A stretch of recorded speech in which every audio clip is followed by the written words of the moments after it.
Okay, thanks everyone. We are going to get started in a few minutes. So please, we request everyone to get seated.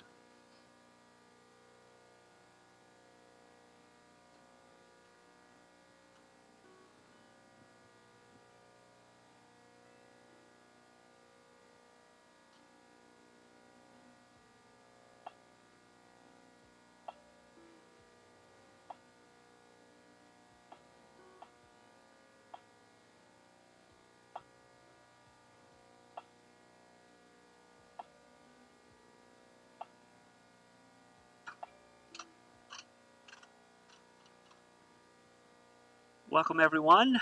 We're really excited to have you here tonight for the Florida Data Science for Social Good Big Reveal event.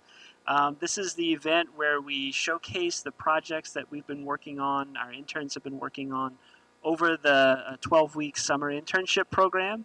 And so we highlight those things and celebrate those things with you all.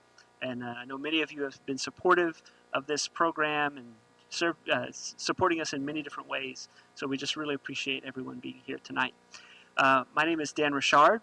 I'm a professor in the Department of Psychological and Brain Sciences at the University of North Florida, and I co-direct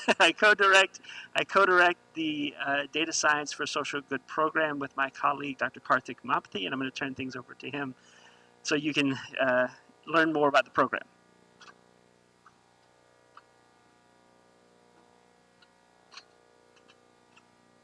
And my name is Dr. Karthik Mapthi, professor in School of Computing. Those who don't know me, you can call me Karthik. So yeah, we're going to give quick overview about program, and we're going to have some guests speak. After that, one by one, our interns will present the project findings, and they will do their big reveal. After that, our company partner will come to the stage, and they will do their reflections, and they will share what was the really important things, biggest reveal for them. After that, we will have Q&A, so everyone can ask questions. Those who are watching live stream, they cannot ask questions, but those who are in the room here in WJCT will be able to ask a question, and after that, we will close the event. So with that, anything we do, big events, big programs like this, you need strong advisory board members. So, and we got that. So yeah, NLP Logic has been with us, supporting us from get-go. In 2016 when we formed, and we had a big first meeting with Matt and Ted, and some techniques we learned in how Ted interacted with us, we use that against our interns every time when we meet with them, and we play zero-guesser games, all of those. And Guan, she does she's an attorney and advises all the corporations, many tech industry organizations in our area, and she also advises us. And yeah, in Jacksonville, Jaguar has been also supporting us throughout the past 10 years. And again, Ari was one of the other first persons we talked even before we formed this program.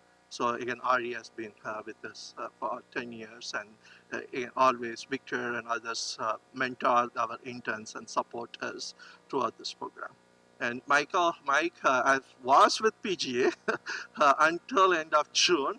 Now he's retired from PGA, and then now he works for UNF in College of Education. And Mike is also one of our advisor, and he has been with also sports industry for decades of experience. So, and again, vast technology data experiences there. Right, so the other important folks that also play a very key role in what we do and how we coach and how we train our interns. Those are our industry Sherpas and our faculty leads. Faculty leads are the professors who are working as a professor in different academic units within UNF and outside UNF. So, and the industry mentors who have couple of years of experience, and they provide the students the best practices in solving problem very quickly and fast, because it's a 12 weeks program. Data science pretty much is an educated guesswork, but we have to do that educated guess quite fast. You need experience, so for that you need people with industry experience. So that's what the industry Sherpa would do.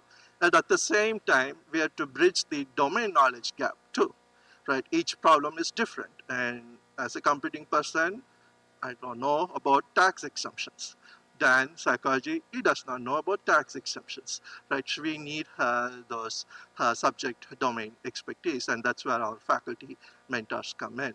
So all of these group, both the faculty members and the industry people, meet with intern for 90 minutes every other week in June, every week in July. And that really allows our interns to find solutions faster for the challenges and the problems they face. Some of it they will be sharing with you today. Now, said that, it's been 10 years, so the time did fly quite fast, and both me and Dan have done a lot of sacrifices to make this work, and we are very happy with that. So yeah, initially we were just a summer internship program. Even through COVID, we breezed through it by turning everything into remote and still recruiting students from outside UNF and all over the place, and just continue keep our rhythm.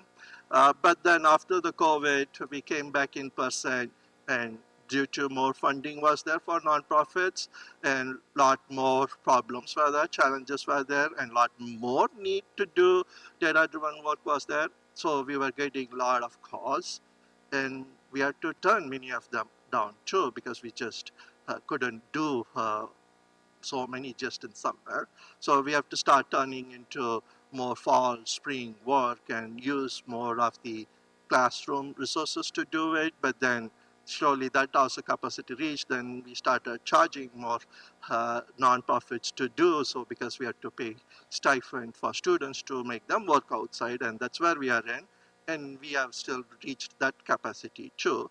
So our long-term goal, or rather more of a short-term goal, is to form a innovation and solution institute. So we do have to work on that and have a more stronger footprint, so that we will be able to have a full-time staff working on it, which will allow us to scale the number of projects, which will allow us to scale the number of students working with us. The goal is to make, again, more students work with us and create more solutions for all organizations in Florida, mainly paying attention to only nonprofits and public sector, but rather go after the problems that others are not solving, right? And the social angle will continue to stay with us. So with that said, again, this is a cumulative total, not unique numbers. So we have, in this 10 years, including this group of students and projects, we have completed so far 58 projects, and then 313 students we have been impacted. And you can see the summer internship is main one, but we've been doing hackathons for past few years. So we don't do hackathon just sake of hackathon, we do it purposefully. So we get a community partner, we work with them to get the data properly, the problem also in a way that the solutions that hackathon participants will bring in, we will be able to turn that back into a solution those community partners can use, or they can take those decisions that are insights that they're able to drive over the hackathon, they will be able to execute it, right? So in that sense, we don't go for a large number of participants. We go for that smaller, less than 50, around 50 numbers, so that we can really manage them, coach them, and really get the value out of that weekend from them, right? So yeah, that's where we are in this past 10 years. But let's talk about the individuals for whom we are all here for today. So that will be our 2026 intern cohort. So I'm going to give a very quick overview about each of them, and then I'll turn it over to Dan to tell what is DSSG is all about. So first, again, just to be everyone clear, they're all looking for jobs. So all of them are ready for it. So if anyone is interested in it, those who are in the room, or those who are watching online, or those who will be watching the recorded video. So this is a statement that all of them are ready for the job. So first I'll start with Charvi. So again, you can see, she's from Ohio. I don't think, I've never heard of Denison before I met Charlie, so I don't know how many of you would have heard it. So as you can see, she's from Liberal Arts College, but she is doing economics and data analytics, right? So that's the bridge we're looking forward to bring the liberal arts students into the field, into STEM field and other high-paying jobs. So she fits that mode, and obviously she did good work, and she will be ready. She will be looking for full-time opportunities once she graduates, and she also has a lot of international background too, so that's a big advantage for her. Then we have Amanda. She was UF graduate, but now UCF student. Well, I guess no longer I can say she's student because she's just graduated. So congratulations to her. So just this weekend. So she did the service in Navy, and she is a Jacksonville native. And yeah, she also will be looking for a job for any industry, but she does like to stay and work for public sector if those opportunities exist. Then we have Ananya from USF. We always have students from USF Tampa. Their business college does good training. So she is from their business TKAI program. And again, she will be also graduating in December and looking for data science, data analytics positions. Then Hog, she's from another liberal arts students from Connecticut again. Never heard about Wesleyan until I met with her. Yeah, she's also an economics student. Data analytics, applied data science is her focus, but she also wants to focus on the social sustainability and the social responsibility aspects. But again, she's also will be looking for jobs soon.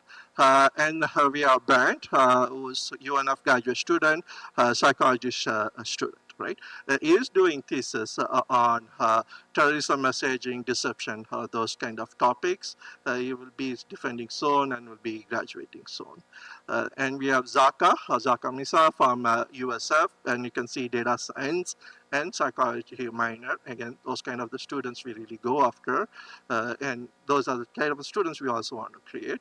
So he is in USF and going to graduate soon and will be looking for. So interesting thing for those who may came last year, and your memory is a lot more better than me. You may remember his brother was part of our internship program last year. His brother was in JU, Jacksonville University. So it's the first time we have the two brothers back-to-back years we are having. So that's an interesting thing there. Then we have Kushal, who's a computer student, and he will be doing his thesis on the project work he's doing in the internship. And after his graduation, he aspires to go into PhD programs. And Purnima, she graduated just before she joined our internship. She's from Greensboro, University of North Carolina, Greensboro. And yeah, she's actually looking for job opportunity, and anyone, again, looking for data science, data scientist work, start talking with her. And Jayden, last but not least, he's also a psychology student from UNF. Yeah, and he's doing his thesis topic on human decision making and intelligence aspects about it on those topics. And again, he will be looking for a job after it. Yeah, that's a constant theme. They are all ready. They've been all trained. They're all been coached in how to think and how to act in the problems that you will be doing in your organizations. All right. So with that, I will turn things to Dan to explain what is DSSG is all about.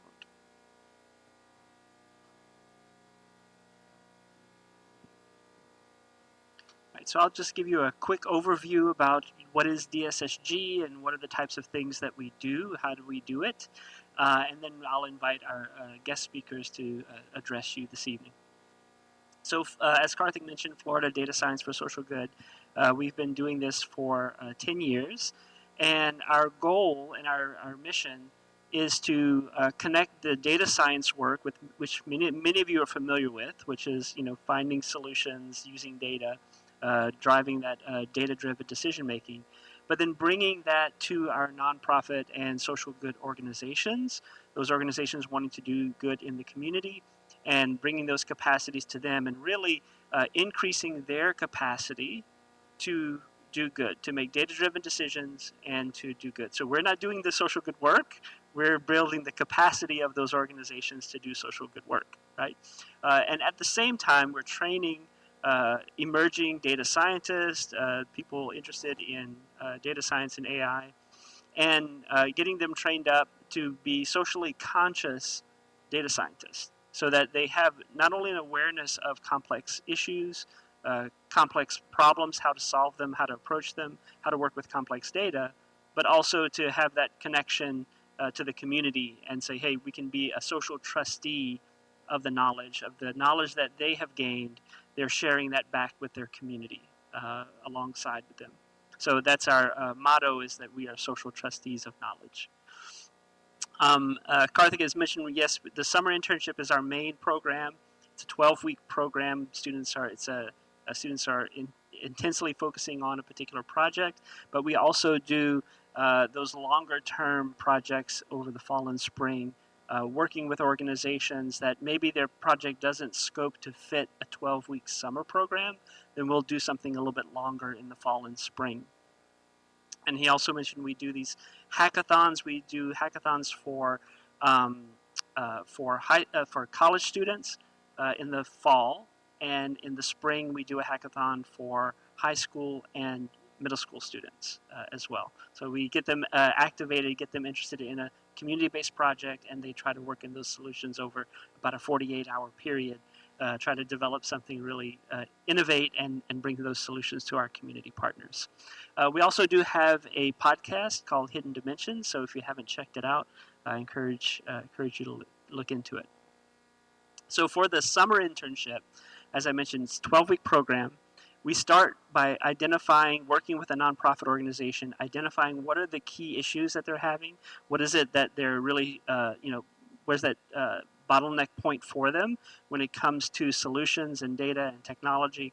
And then through that conversation, we work through a project plan over the summer, and then recruit students who have those particular skill sets that will really support that nonprofit organization. And so, yeah, it's they may bring their internal data. We may also go out and take external data and match it up with that, all to provide that solution.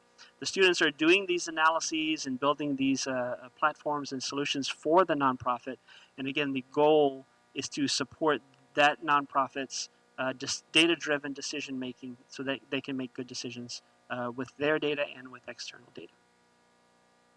So yeah, we've been doing this for a while. This is, Karthik was showing you projects that we've done, including all of the different kinds of projects that we've worked on. This is specifically for the summer internship that we've been doing.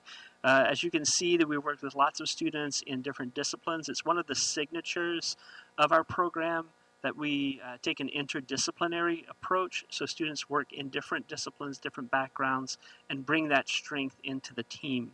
And then we work mostly with organizations that are in Duval County, but as you can see, we've worked with organizations all across the state of Florida. And so they reach out to us, we reach out to them, try to get those projects going and do those projects for them as well. There are other programs around the country and internationally that also do data science for social good programs. So you might want to take a look and see their websites as well. However, with this year, us doing it for 10 years, we've kind of tied University of Washington for the longest running data science program, not just in the United States, but in the world. We have been doing this, and yes, thank you. Stanford had to take a hiatus. University of Chicago, where all this data science for social good started, had to take a hiatus for a while, and they're now coming back and doing more of these programs. So good for them. These programs are expanding. And then we are a part of the Alliance for Data Science and AI. We're part of that organization, and it's a coordinating organization for data science programs across the nation. So we couldn't do this work without our sponsors, organizations, and individuals that really contribute and provide support for the interns, for their pay. We pay them. And so thank you, our gold sponsors, Cathedral Arts and LISC, who are also community partners They've also provided sponsorship to support students. Our civil sponsors are Jaguars, the King Tide Foundation, which is the foundation for NLP Logics, and then our Community Foundation of North Central Florida, which is also one of our projects this year. And of course, UNF has consistently provided support for this program over the 10 years, and so we appreciate their continued support. All right, so to give a welcome address, I'd like to invite Dr. Angela Falconetti to address you all and say a few words.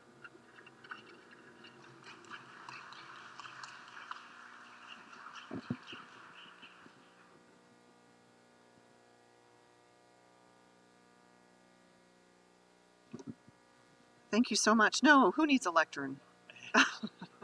No, thank you so much. I appreciate it. And I'm just really grateful to be here with you this evening, representing all of the wonderful work of our faculty and our students and our staff of the University of North Florida. I specifically want to thank you, Dr. Umpathy, and also you, Dr. Richard, for your dedication and support 10 years, and knowing that this is a program that is the longest standing, one of the longest standing in the entire world, as you mentioned, is a unique factor to what UNF has to offer in our community of the many, many faceted things that we offer. Many of you may know that every student at the University of North Florida is guaranteed an experiential learning opportunity, and this goes beyond experiential learning. This goes beyond the impact that I feel that we see in the future for the University of North Florida and the continued collaboration with the city, for example. So I don't know if I'm saying her name correctly. I believe she's here, but is it Snea, who graduated from our program or is a student in our program and is graduating our program soon, excuse me, but she's now working for the city of Jacksonville, am I right? Did you graduate already? I haven't met you yet. Yes, she did. Okay, so she graduated, but now she's working for the city of Jacksonville after creating over 30 dashboards for the city of Jacksonville as an extension of this program. And so I could not be more proud. I stand in front of you today with great pride, a native of Jacksonville, graduating from the University of North Florida with 2 degrees, my master's and my doctoral degree, and having been gone for 20 years, coming back and being able to see the benefit of the great work of our faculty in collaboration with our nonprofit sector to advance nonprofits in our community and beyond could not be more rewarding for me as the president to support. So I want to thank each and every one of you for your investment in our great university. I can tell you it changed my life. I know I'm one of many whose lives it's impacted, but your dedication to our student success will pay dividends. I like to say, for example, many of us, we're an extension of this faculty. So again, thank you for what you do. We're going to continue the excellent work in the future. And just know that as your president, I could not be more proud to stand in front of you and represent our great university and also our city of Jacksonville. So thank you.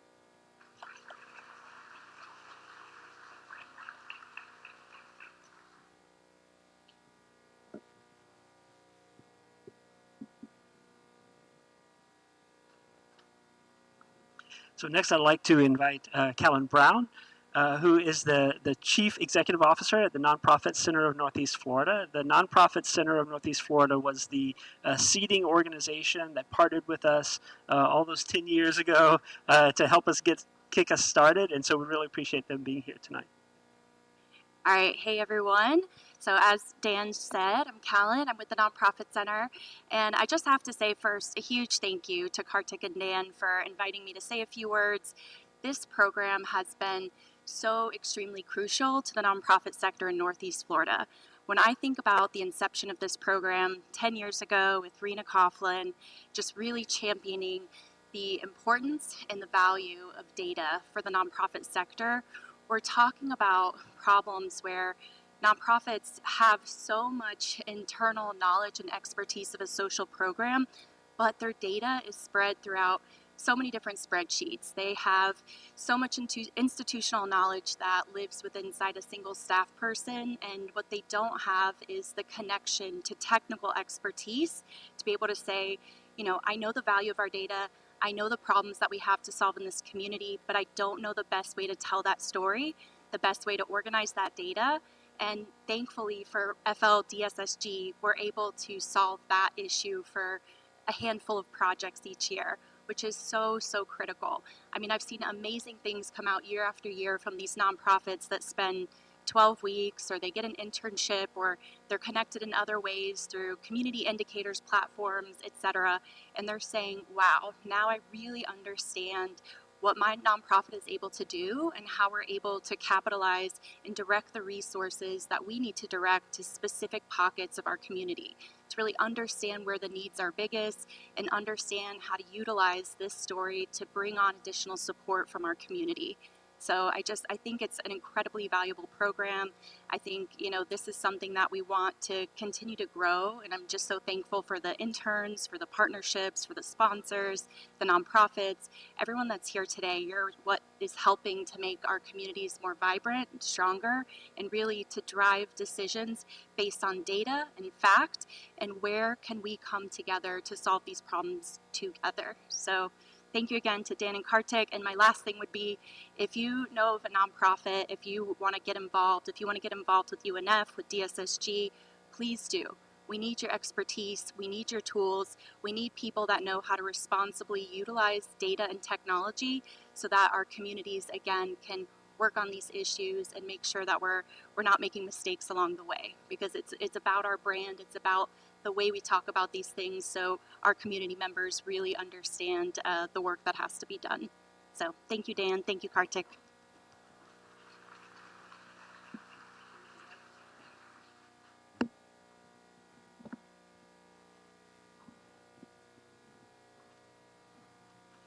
So next I'd like to invite to the stage Katie Bakewell, who is the VP of AI Strategy at NLP Logics. And Katie has been with us from the beginning, and she's served in different roles and supported us in so many ways. And so I'm really excited to invite her to the stage. Thanks.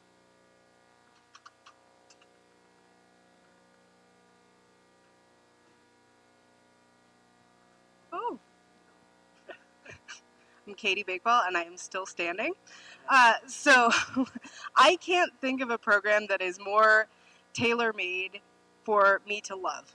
I am a proud UNF grad, 3 times, whoop. I love the city of Jacksonville. If you talk to me, you will hear nothing but great things. And then on top of that, I'm a board member with the Nonprofit Center, working with Callan. So proud of the incredible work that gets done. Probably 2015, NLP Logic started working with the city of Jacksonville, and it was a really big shift for nonprofits. We went from being able to say, hey, we serve this many people, and then getting paid for that, to nonprofits being expected to show the results for their work, which is amazing, but it is an industry where we have people who are already being asked to do more with less, and now we are putting more work on top of them by asking for this new data. Like Callan said, the data is all over the place, and we are asking people to do this analysis, and it's really incredible to have an organization in the city of Jacksonville that will help our nonprofits. These are the tapestry that keeps our community together. They're so incredibly important, and they need the support. So I'm so proud of the work that is done every year, and I cannot say enough that Karthik and Dan are far too humble. They do not take nearly the credit they deserve for the incredible amount of work and sacrifice that they have really put in to make this program work and to be the longest running program. I mean, that's absolutely incredible. So I'm just super thankful for the opportunity to be here, to see what our incredible students can do, to love our nonprofits, and then again, thank you so much for everything you guys do, and good luck to the students.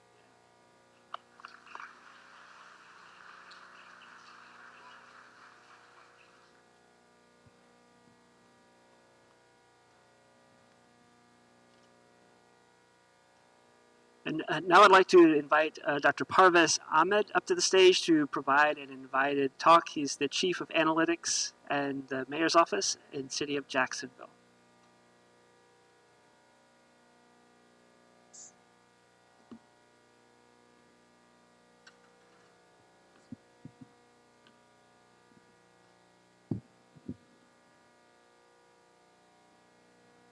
Good afternoon.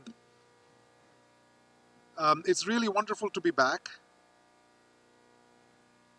When I stood before a similar group last year, I spoke about how data can reveal hidden stories, how looking beyond citywide averages can show us where opportunity is growing, where it is lagging, and who is being left behind. But today, I want to ask a little bit of a harder question. What happens tomorrow morning? What happens after the applauses have died down and the awards are neatly stacked on your shelves? Because social change does not happen overnight. It rarely happens with just one revelation. It takes dedicated work to push that thing forward. So the real measure of the work that the students are doing is not in the data dashboards or the insights that they're presenting, but it is how is this work impacting the communities that they are doing it for. So it pleases me to note that the City of Jacksonville and UNF, through State of Jax, has helped our students undertake more innovative social good research. And as State of Jax approaches its first anniversary, Karthik wanted me to share a few words about the origin story. Because State of Jax also began with a reveal. But before the reveal, there was a tragedy. Some of you may recall this. On August 26, 2023, a gunman entered a Dollar General store on Kings Road and murdered 3 Black Jacksonville residents: Angela Carr, Gerald Deshaun Gallion, and 19-year-old AJ Lagore. Jacksonville grieved. People prayed. From the governor to the mayor, from the sheriff to the fire chief, leaders joined thousands of residents near the site of the murders and condemned the racial animus behind such heinous violence. But away from the glare of the cameras, a small group of concerned citizens asked, how do we move forward without simply moving on? A few months later, 70 Jacksonville leaders gathered at CSX's headquarters. Our mayor was there, then City Council president, several business and faith leaders, all of our university presidents, and numerous civic organizations.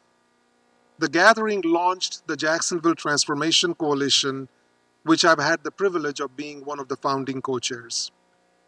We believe that for Jacksonville to move forward, we must confront the conditions that separate people by health, education, wealth, opportunity, and hope. To frame those conversations, I shared one data point, and that data point was about life expectancy at birth. Between 2 neighborhoods in Jacksonville, they're marked on the map: College Garden in the urban core and South Jacksonville, South Mandarin. These 2 neighborhoods are only separated by 9.5 miles. But the life expectancy difference between these 2 neighborhoods was 25 years. 25 years. That can be the difference between seeing your child graduate and never seeing them walk the stage. That can be the difference between knowing your grandchildren and never meeting them. Between enjoying retirement and never having the opportunity to retire. So people in the room, who are almost all of them are from Jacksonville or have been long-standing Jacksonville residents and leaders, already knew about the disparities in Jacksonville. Every city does. But when this slide appeared, there was an audible gasp and the room changed. Because data focus forced us to confront something we had never explicitly measured. Leading to a very profound question: how well do we truly know our city? We know that our city is showing impressive economic growth and unprecedented population growth. We are building a stadium of the future right next door. We have just been named the best run city in Florida by Wallet Hub. All that's great. But do we know Jacksonville through the eyes of a mother deciding which bills to pay and which bills to defer? A senior choosing between medicine and groceries? A parent whose commute requires 2 buses and several hours each day? Those were the questions that led to the launch of State of Jax. We launched publicly on August 5th, 2025, and State of Jax brings together credible, understandable, and hyper-local information on health, education, housing, economic opportunity, and community well-being. And we publish all of that, as President Falconati mentioned. We publish all of that through our website, stateofjax.org. And those dashboards are made available free for every resident. We not only measure the disparities between our neighborhoods across these dimensions, but we also compare Jacksonville to cities that are legitimately our peer cities, that we are competing for treasure and for talent. But State of Jax was never intended to be merely a website. It was built to help knowledge move from residents to analysts, from analysts to decision makers, and from decision makers into action.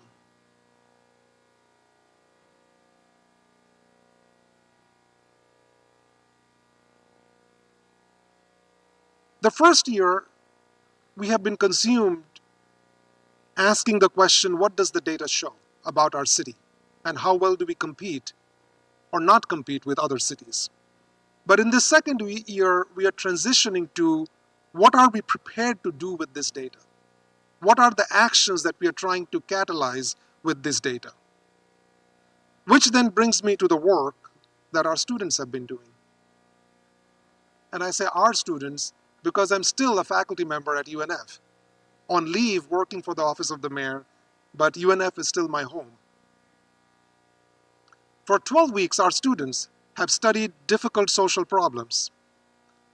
They have cleaned up messy data, questioned assumptions, tested models, and translated complex findings into something others can easily understand.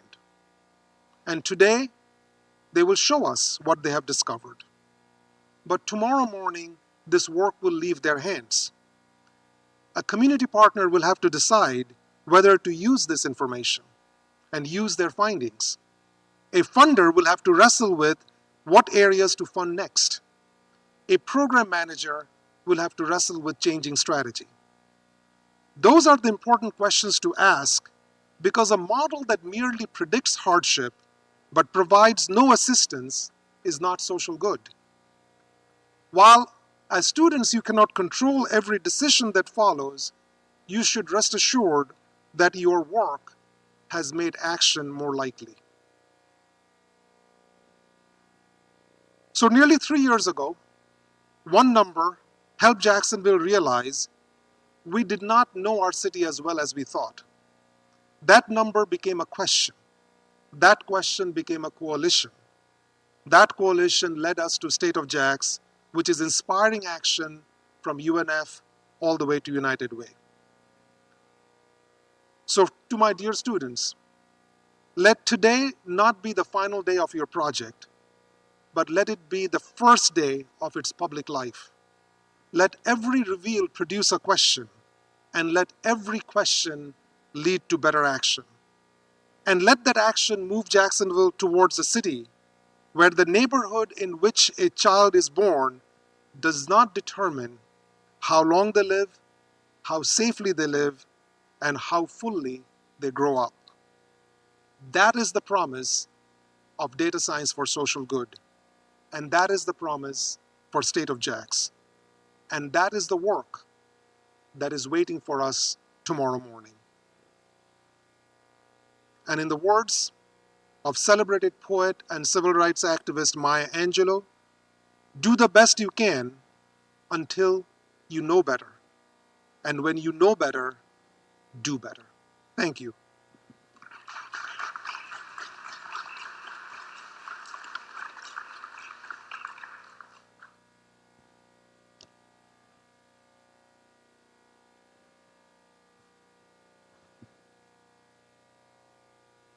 All right, now I will ask our interns to get started with their presentations.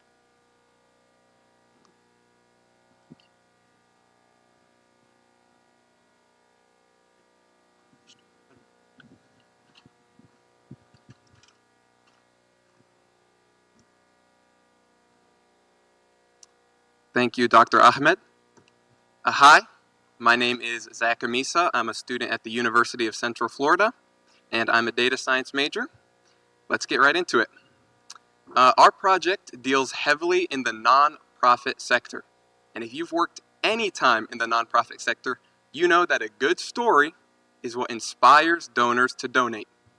And good data is what secures grants. Without a good story, you can't get donors, and to create a good story, you need good data. For an organization that would like to enhance this process in Alachua County, they might reach out to our community partner, Community Foundations of North Central Florida. Their mission is to promote philanthropy and well-being in the region, as well as connect funders with opportunity to make impact. And to give you an idea of how much impact they have, in 2023, they distributed over $5 million in grants and awards. Now, how do they do this work? There's two very important websites that they host. The first is Philanthropy Hub. Philanthropy Hub is a website nonprofits can go, sign up, and represent important data on things like financials and fundraising, as well as receive donations. The second is Community Indicators website, which is a public dashboard giving important insights on social and economic data in Alachua County. Now, this leads us to our wicked problem. This Community Indicators dashboard shows the needs in our community, but does not show what's being done to work on them.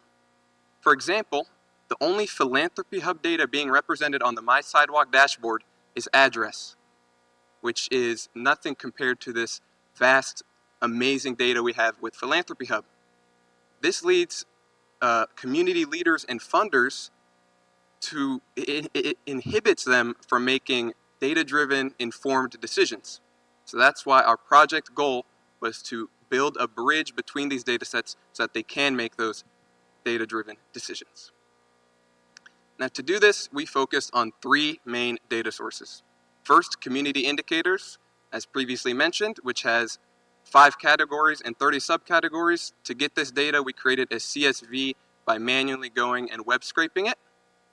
Second is Philanthropy Hub, which was data given to us directly from our community partner, which has 236 rows, which means 236 organizations verified by community foundations with 187 relevant features we decided on.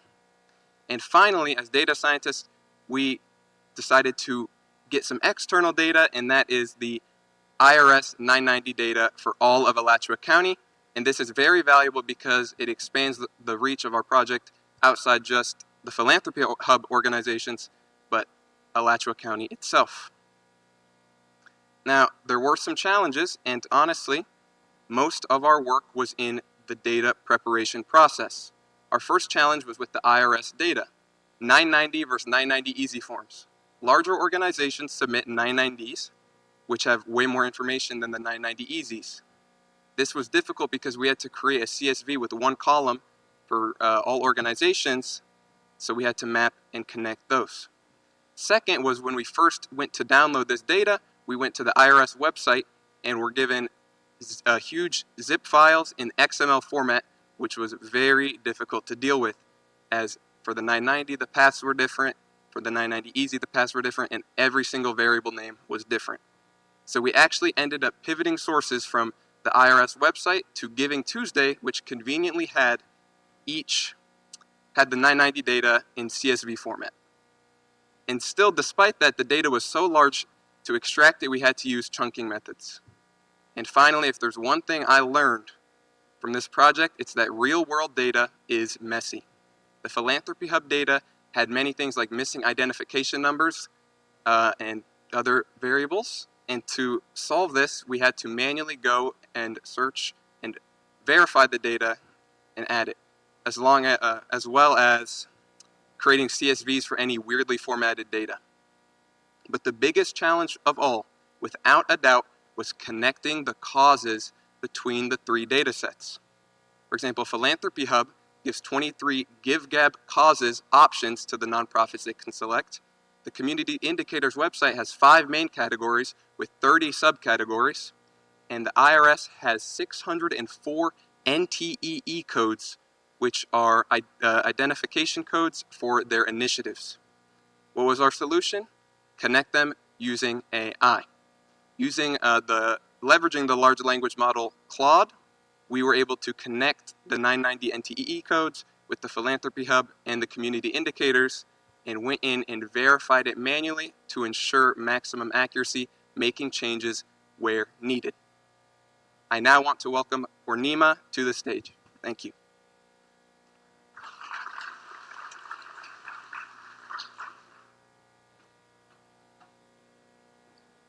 Thank you, Zaka.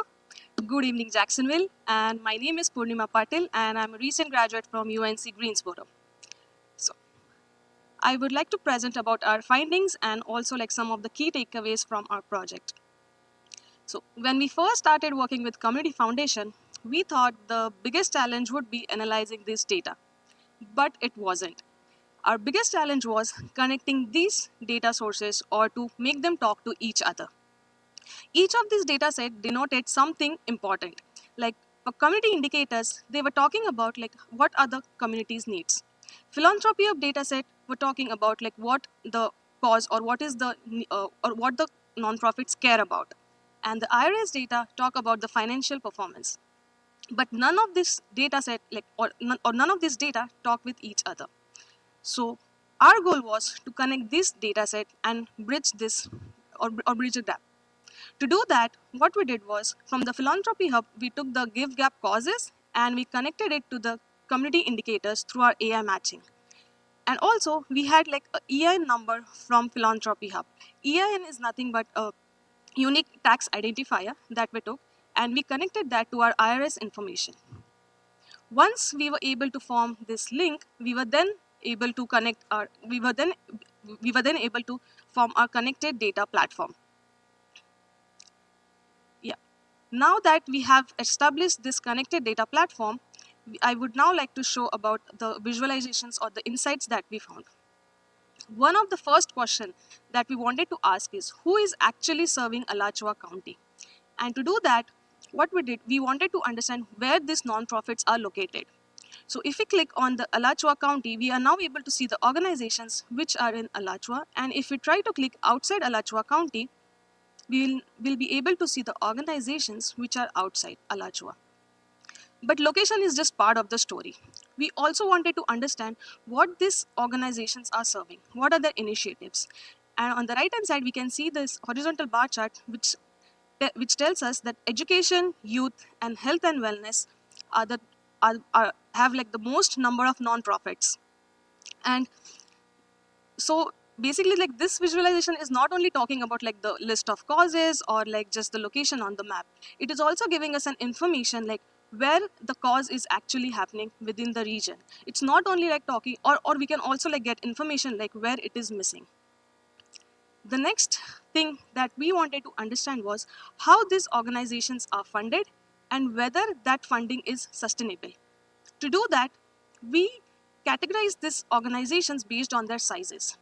And to our interest, we found that for large and medium organizations, most of the government funding was from federal and state. But for smaller organizations, they were dependent on the local contributions. Also, we went ahead and tried to understand about the total expenses and revenues of these organizations.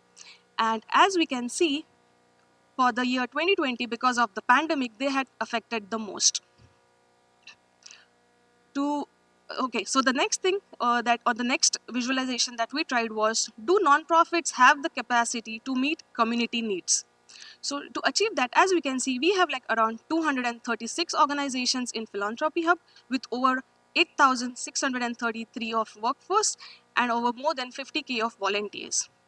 This is important because we can now see, based on a cause or based on any initiative of this nonprofit, we are now able to see their sizes or in which group they belong to. Like to give an example, education and youth. So we can see like medium and small size organizations have the most number of organizations which are related to this cause. Similarly, for workforce composition, we wanted to understand what is their workforce, like a full-time employees, part-time, or interns, or contract employees. So we found out that full-time employees are the most number of contributions that we have, with also a significant contribution from the volunteers. Now that we have understood or we have got this insights from a Tableau demo, I would like to talk about some of the key takeaways from this. So let's say if I go to the community indicator dashboard website and I want to look at this metric, let's say early childhood education. Now, with our connected data platform, because we have connected our philanthropy hub dataset and we know that this belongs to the education and youth cause, I will now be able to show this dataset or this data into my community indicator. So let's say if I want to show the expense and the revenue details of these organizations from the last 5 years, now I'll be able to show that in my community indicator dashboard. Similarly, if I want to show or if I want to get information about life expectancy at birth, so we connected this with our IRS NTEE codes that we received, and it is like from E20 to E24, and this also belongs to our health and wellness. So we will now be able to show that data in our community indicator metric. To give an example, we can now show the organizations of different sizes belonging to this health and wellness cause.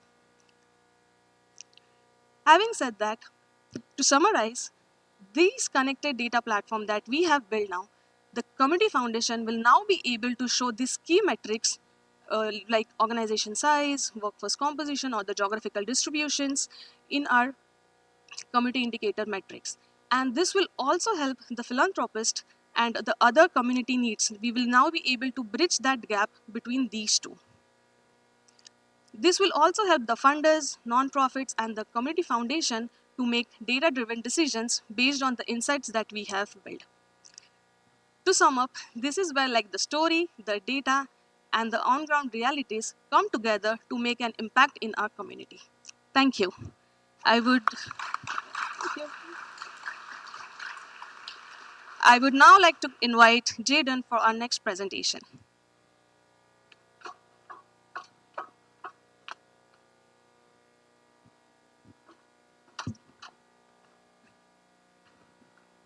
Thank you, Purnima. Hello, everyone. My name is Jayden Powell. And today, I want to tell you a story about a nonprofit's efforts against a problem that is complex and extremely heartbreaking. Every year across the United States, thousands of children are removed from neglectful or abusive homes and placed into the foster care system. In 2024, according to the Department of Health and Human Services, over 530,000 children were removed from their homes. 63% of these were due to neglect. In Florida that same year, over 18,400 children were removed from their homes. And in Duval County, over 3,300. So what do we do about this? Well, child investigations and removals have been an ongoing issue for many years. But in 2020, Family Support Services began a new initiative, which became known as the Center of Hope. The Center of Hope is a nonprofit community center that knew something that most other nonprofits did not. Backed by research out of the Casey Foundation, the Center of Hope started building with the community. They decided to end child removals, not by focusing directly on the children, but by focusing on the communities and the families that these children grow up in. So what do they do? The Center of Hope offers interventions at several different levels. Firstly, at our community level, they offer massive events, which brings out the entire community. At the family level, they offer bag distribution services. At the caregiver level, they offer social support groups known as parent cafes. And at the individual level, they offer direct needs assistance or a referral to a partnered organization. And they measure hope at the caregiver level to make sure that their interventions are working. So what community do they serve? The Center of Hope is located in the 32209 zip code of Duval County. This is a zip code characterized by extreme socioeconomic disadvantages and consistently sees the most child removals year to year. These child removals are attributable to many causes, such as substance misuse, abandonment, physical abuse, and inadequate supervision. This is a difficult problem, but the Center of Hope, above all else, is focused on fostering hope. Hope that tomorrow will be better than today, and hope that one day all the children in Duval County can experience the same joyous, carefree childhood which they deserve. So the Center of Hope came to us at DSSG with plenty of data. They had data on hope scores, deliverables, event participation, and referrals. But this internal data alone cannot fully grasp the context of child removals in 32209. So we had to look externally. We collected data from CDC Places for health metrics, the Census and American Community Survey for transportation, housing, and demographics, the Social Capital Atlas for social and economic connectedness data, and the Florida Department of Children and Families for data on investigations and removals. Together, this can bridge the gap and fully shed light on the context that Center of Hope is operating in. So we began. The first thing we did was research. We delved into the literature and found out what contributes to a removal, what contributes to an investigation. And then, in collaboration with the Center of Hope, we bridged the gap and connected this internal data that they have been seeing on the ground with this external research that we found. Afterwards, we began modeling and analyzing. We wanted to find what indicators mattered the most to child removals, especially in 32209. And then we visualized in Tableau to really grasp this context. What is the Center of Hope working in? Together, these bridged the gap and created this analytical framework that we used to guide our entire project. We used both the social and data science approaches to connect and reach a conclusion. It was through this analytical framework that we arrived at 6 conceptual factors related to child well-being. These are as follows: economics, demographics, education, transportation, housing, health, and social community. 32209 was an outlier in almost all of these categories, indicating that the Center of Hope was in the right place to be making change. And so then we began drilling down deeper into this context. We used several statistical techniques, many of which we won't be able to get into due to the time limit of this presentation, but all of which I could speak about for an hour. But because I can't do that, I will be passing this on now. I would like to invite Ananya up to the stage for the next piece. Thank you.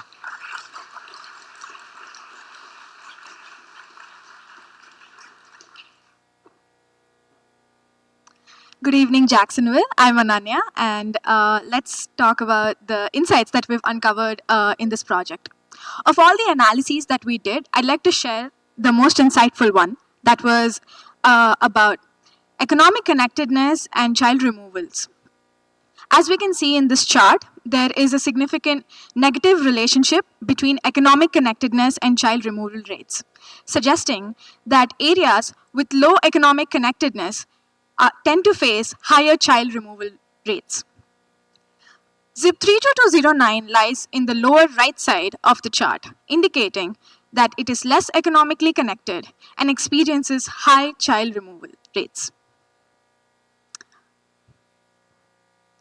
Economic connectedness and child removal rates is a problem that Center of Hope hopes to address, and it does so by providing services across variant domains.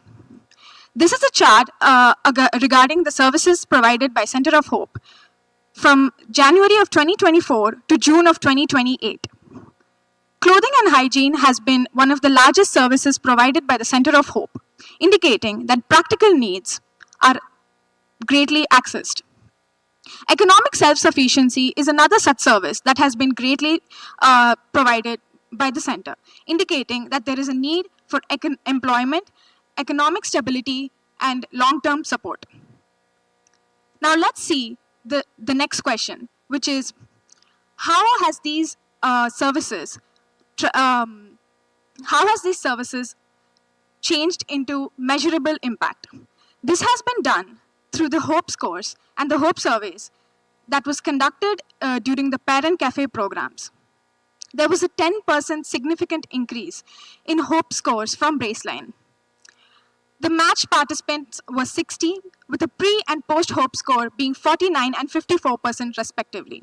The effect size was 0.63. Compared to other social science interventions, this effect size is impressive. And with that, we can say that Center of Hope has been doing meaningful work and is indeed on the right track. Now let's go on and make some recommendations. I'd first like to recommend the center to partner with organizations that work closely on substance abuse. As my teammate Jaden was discussing, substance abuse had a high correlation with child removal rates. So addressing these issues by talking about substance use and recovery is greatly essential. Additionally, the area of 32209 is large, and within the zip code, we need more such centers to address child removals and child wellness. Data expansion is another such recommendation that I have for the center. We would like to continue working towards this cause to improve reporting and analysis. With that being said, I'd like to call upon other organizations to collaborate with Center of Hope.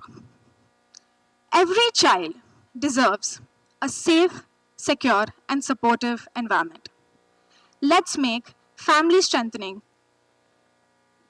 the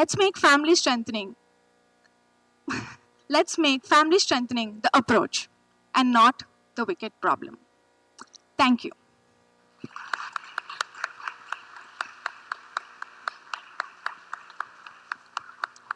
With that, I would like to invite Brand to talk about CAP.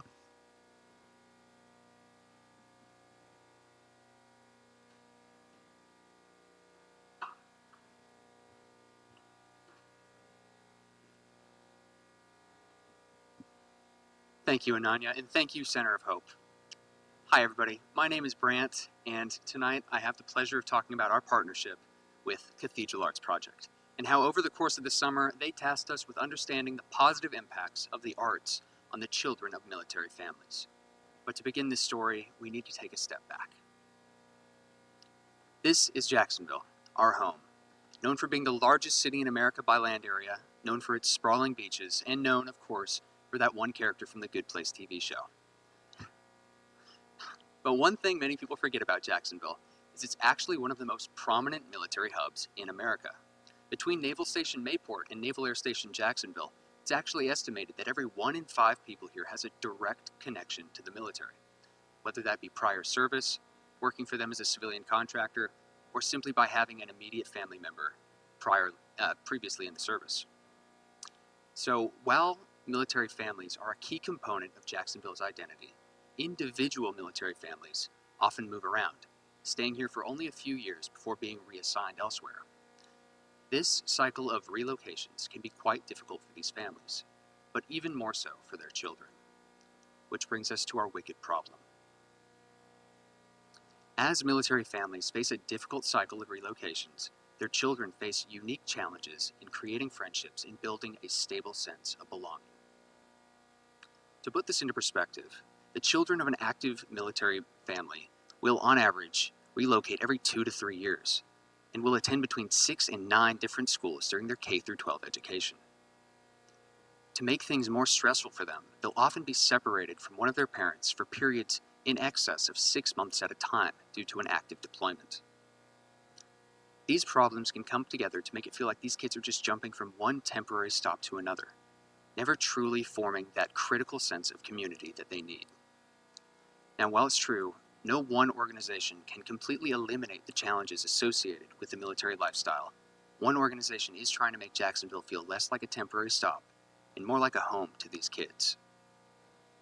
which is where we get to introduce our community partner, Cathedral Arts Project. Cathedral Arts Project is a Jacksonville nonprofit dedicated to empowering children through accessible and high-quality arts education.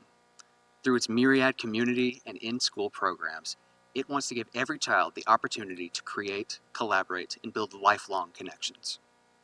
Though it started as a single dance class over 30 years ago, it has developed into a nationally recognized arts education provider and has served over 43,000 kids. It's because of this that the city of Jacksonville gave them funding to use their arts expertise to start the Brave Hearts program. A program specifically designed to bring arts and a sense of community to military families and their children. The initiative does this through its 4 core programs: the in-school integration of the arts with existing military support networks, an arts program right on Mayport, in the Mayport Child Development Center, bringing the arts directly to kids on base, 2 free summer camps for military children where they can meet friends who might be facing some of the same challenges, and of course, the Military Family Day, which CAP sets up in conjunction with Blue Star Families Jacksonville, bringing military families together in a community event. This last April, the Military Family Day took place at the Jacksonville Zoo and Botanical Gardens, with free admission and special events to show these families how much their sacrifices mean to us. Because much of our analysis focused on how Brave Hearts benefits students in schools, it's probably important I let you know what that designation actually means. So, under the Duval County Public Schools umbrella, there are schools that are recognized for having military support structures. These schools are given the designation Purple Star and have such benefits as leaving school enrollment seats open year-round for incoming military students and having a military liaison as part of the faculty to help incoming military families make decisions for their children. Also under the Duval County Public Schools umbrella are schools with an active CAP presence. This can be the in-school Arts Smarts program, the after-school Arts Ignite program, or field trips to arts presentations and performances. Now, the schools that have both a CAP presence and the Purple Star designation are the target of the Brave Hearts initiative. Because it's a fairly new program, there are only 4 schools as of right now: Abbas Park Elementary, Mandarin Oaks Elementary, Benicia Elementary, and Springfield Middle. But we expect these numbers will grow.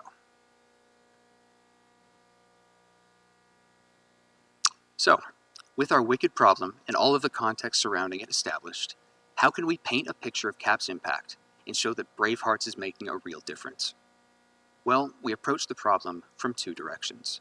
One, understanding the individual impacts that these programs have. Through surveys, testimonials, and interviews, we got to see how Brave Hearts touch the lives of real people.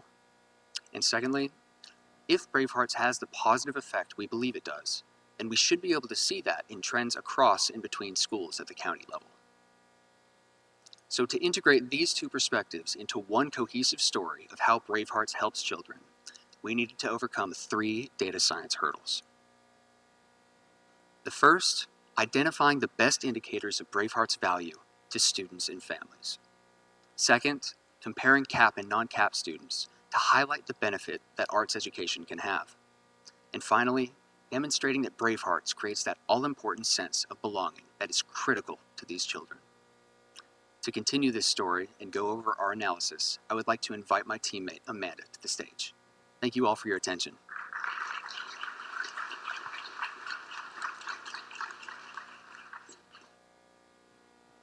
Thank you, Brant. Good evening, everyone. So like Brant said, once we understood our wicked problem and how we wanted to approach it from a data science point of view, we needed to gather our data. We were very fortunate that CAP had a lot of internal data for us to work with, the bulk of which was survey data. At the end of the school year, surveys were sent out to our Brave Hearts students, parents, and teachers to assess the impact that CAP had had on them the past year. For our students and parents, this survey was a quick 10 to 12 question survey that asked things like, I or my child can focus on tasks from beginning to end, and then they would indicate their agreement level. The teacher survey was a bit different. The teachers actually evaluated their students at both the beginning and the end of the school year, giving us the opportunity to directly measure observed growth. CAP also provided program level attendance rates and student academic performance. At the school level, we needed to source external data, which we got from the Florida Department of Education's website. Every school is required to report certain metrics in the form of a report card. From this, we gathered things like school demographic information. This had total enrollment rates, percentage of military students at the school, and things like arts accessibility. We also gathered school-level attendance rates and school-level academic performance. We were very fortunate to have so many pieces of data and different sources of data, but this also became one of our challenges. How do we tie it all together? So we started data processing. We started internally with our survey data. After reading through the questions that were asked, we worked with our community partner to identify common themes or constructs behind the question. These were academic engagement, communication skills, and mental focus. We matched each question to one of these constructs, and these became our impact measurements. Next, we needed to standardize our survey responses. The surveys were designed on a Likert scale, which is an agreement scale. So we categorized all of the responses and assigned each one a numeric value for analysis. Externally, we needed to gather the data from the over 200 schools in the Duval County Public School System. This web scraping was done using Playwright. Once we had all of our data pieces, we needed to ensure that everything was clean and consistent, which we did using Python and R. Next, we were ready for analysis.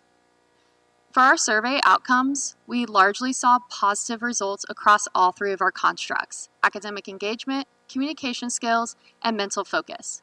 But each survey, each perspective highlighted something different.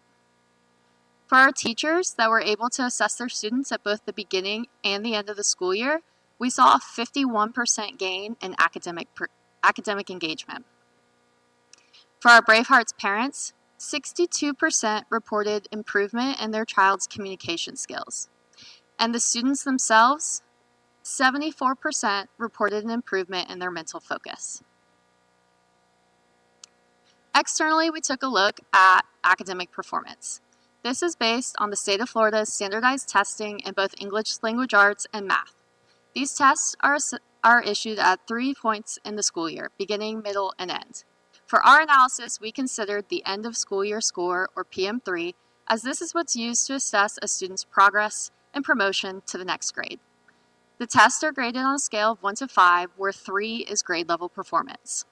The chart on the right shows the percentage of students performing at or above grade level at the end of the year. And the trend that we saw in the data is that schools that have a CAP presence are performing slightly better, and this was increased even more in our Brave Hearts schools.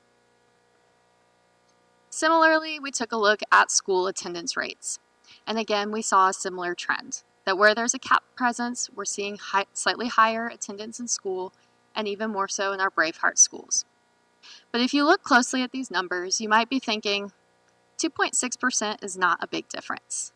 But when you calculate this out, it actually ends up being 4.7 additional days of school that these students are attending. And when you consider that the district values 1 day of attendance at $33 a student, this really starts to add up. For our elementary schools, the median enrollment was just over 400 students, which ends up being over $74,000. This is money that is already being spent, but is value being realized for these students being in school. So imagine if we could multiply this out across schools. At the conclusion of our project, we had a couple of recommendations for CAP. And the first is, if you ask a data scientist for feedback, they're going to want more data. So that's the first thing we recommend, is to continue collecting data, especially the direct feedback that we get from those surveys. We recommend monitoring survey response in real time to encourage higher response rates and equal distribution amongst perspectives and across schools. Secondly, we recommend expanding the in-school portion of the Brave Hearts program. In our analysis, we were able to collect data such as the proportion of military students within schools, and this is information that we've provided to CAP for their consideration. And our last recommendation is to continue more community-based events. Not every child of a military family is yet of school age, and even those that are, they may not choose to enroll in public school. So the more opportunities we have to reach these families where they are, the better. After reading through all of the questions that were asked in the surveys and the testimonials from this inaugural year of Bravehearts, there was one theme that kept making itself clear, which is that where you offer arts access, we're fostering a community of belonging. And where these children feel secure in that belonging, we're seeing improved outcomes in both personal and academic performance. But don't just take my word from it. As one parent said, I've seen her confidence grow, especially speaking in front of people. And from the students themselves, CAP made me feel welcomed. It made me feel a part of something bigger than myself. So to cap it all off, this was the pilot year of the Bravehearts program, and we've seen the impact that it's made on the families of our military community. So imagine what we could do if we continue to grow and expand this program. Thank you all very much.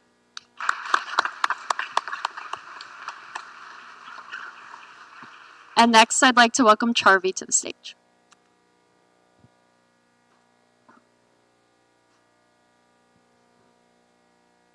Thank you, Amanda.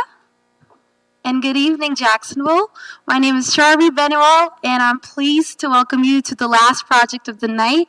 But do not worry, because it's only its first day in public light. We are Team LISC, and this summer we've spent our time looking at missed property tax exemptions in the city of Jacksonville. But before I dive deeper into what our project entails, I would first like to introduce you to a fellow Jacksonville resident, Andy, who might be fictional, but his story, very real. Andy is a veteran and is classified as disabled by his service. He currently lives in a house that he inherited from his mother alongside his sister. He always believed that his sister has been paying taxes on this house, even though she herself does not reside there. That has not been the case. She's not been paying those taxes, and now the house has consecutive years of unpaid taxes.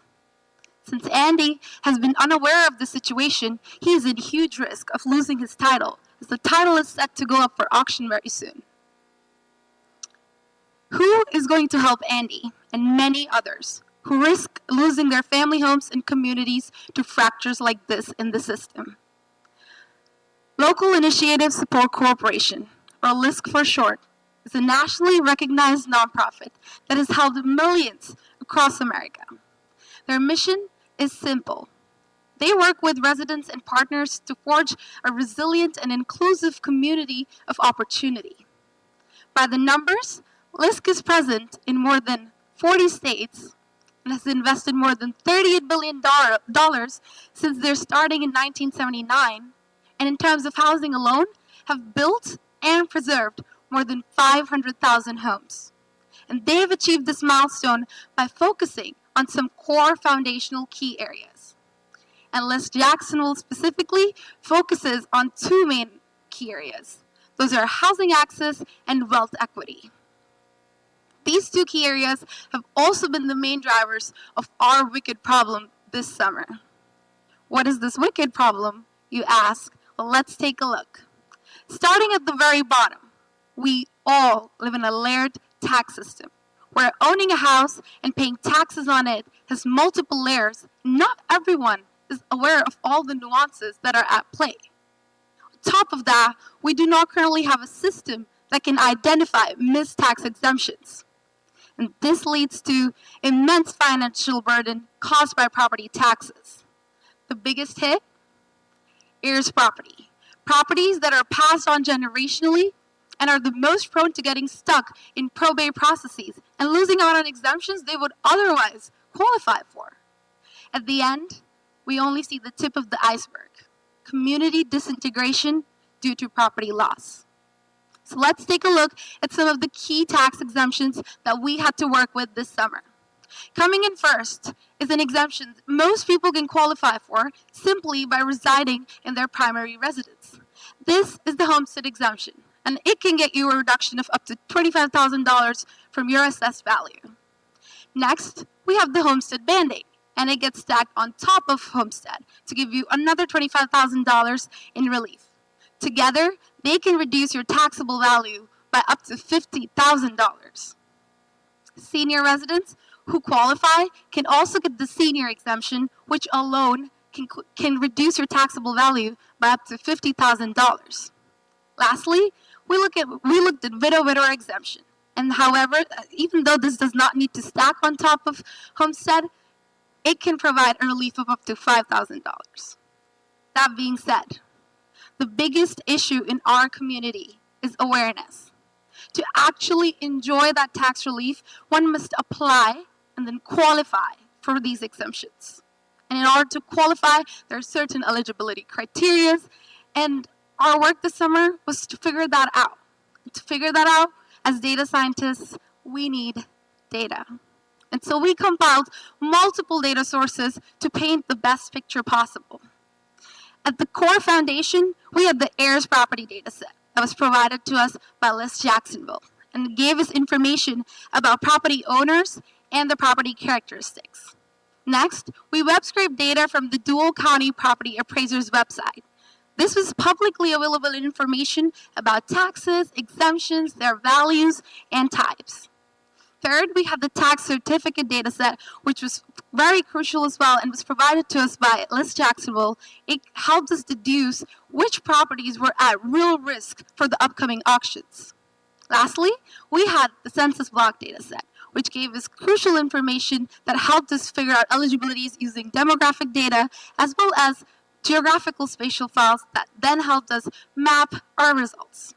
To dig deeper into this and take you through our data science thinking now, I'd like to invite my partner on the stage, Kushal.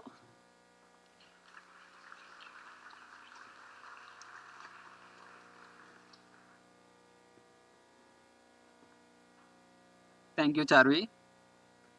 Initially when we started looking at this problem, our team does not have any domain knowledge. So we started understanding from our community partner, LISC, and Dual County Property Appraiser Office website. And we also used AI tools to understand the terminology and the legal language of taxes and exemptions. Then, after understanding the problem, we have looked into any data, and there is no more information related to taxes and exemptions. So we have web scraped it from Dual County Property Appraiser Office website using Python package Beautiful Soup, and we constructed the key variables like address matching, which is important for owners who are living homes which are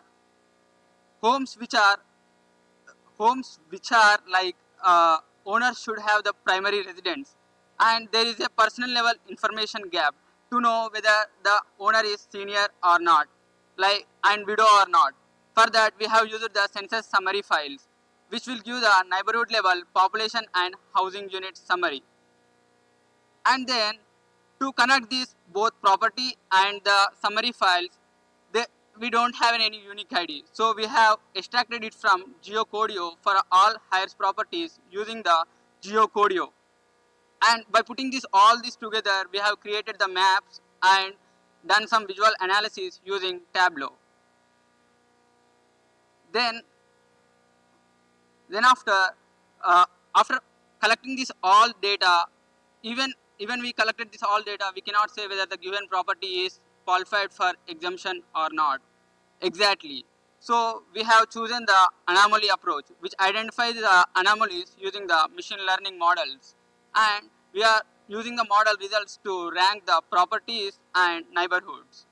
Here, what is anomaly approach? Identifying the properties which do not have exemption and which are similar to properties which are having exemption in terms of data.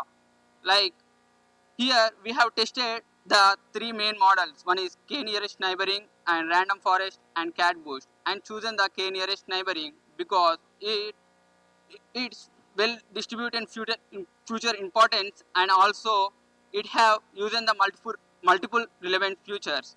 And we have selected some of the features based on the strength of the features and also our contextual knowledge. And now let us look into some visualizations. And this shows that this map is color coded based on the concentration of high-risk properties in the census tract level.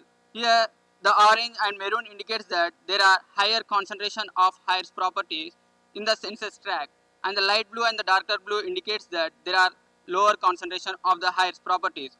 There are overall 30,805 high-risk properties in a dual county. And our filtering strategy involves that starts from the overall all high-risk properties data, and there are 11,200 properties that do not have the exemption. And from that, 4,800 are the our model predicted to have as an exemption. And these are the 4,800 properties that LISC should focus on. And from these, we have further filtered into 2,800 properties by using the address matching and the vacant variable, which is important for the whether the home is the primary residence of the owner or not. And the 178 are the LISC urgently should reach out and door knock, because their tax certificate has been already sold to some of the third-party investors. By this, I would like to invite Hong.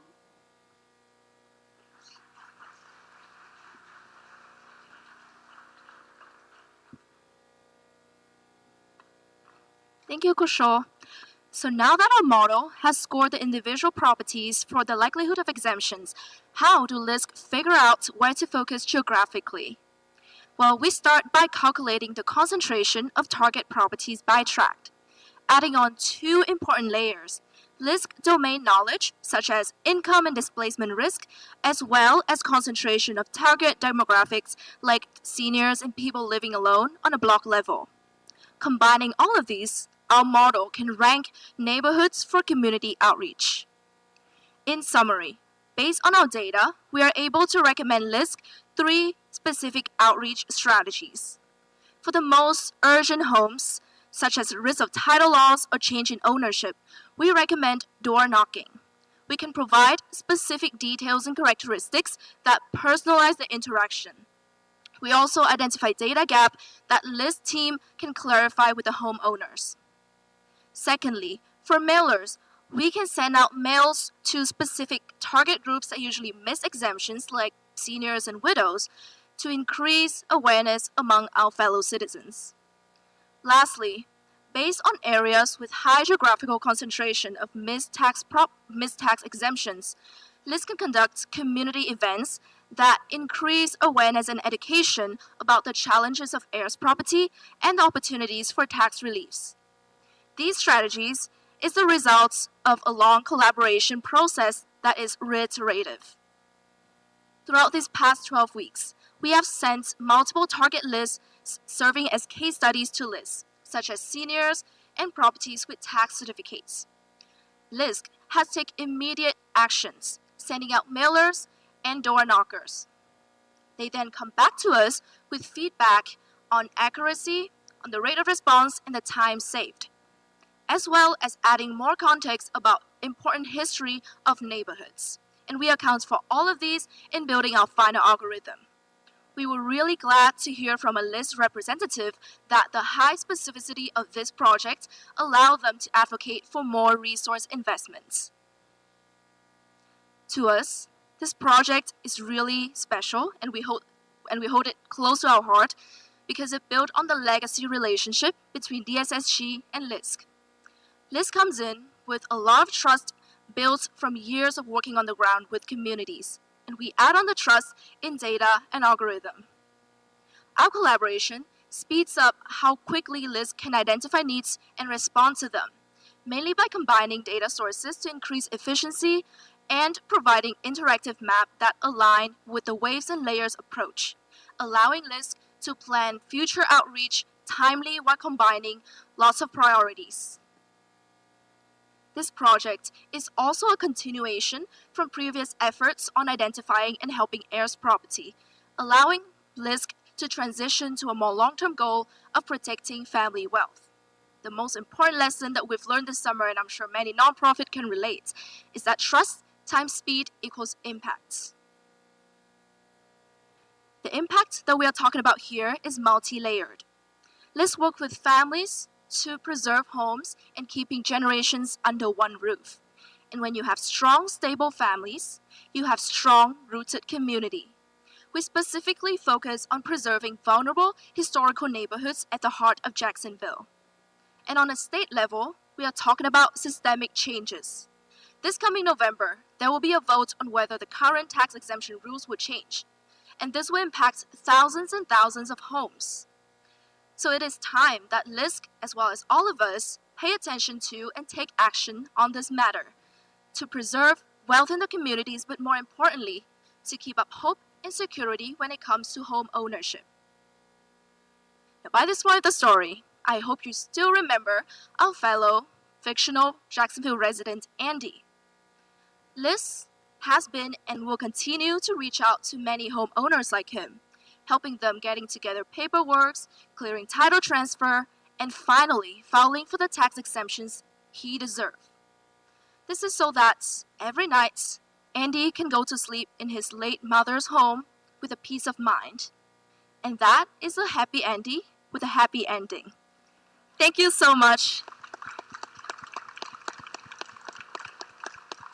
And now I would like to invite Dr. Karthik back to the stage.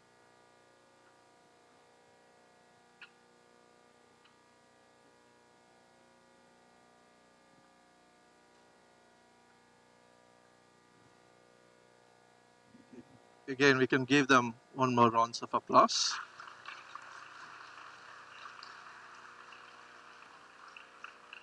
They always, for all the past 10 years, the first week, all of them are extremely confused.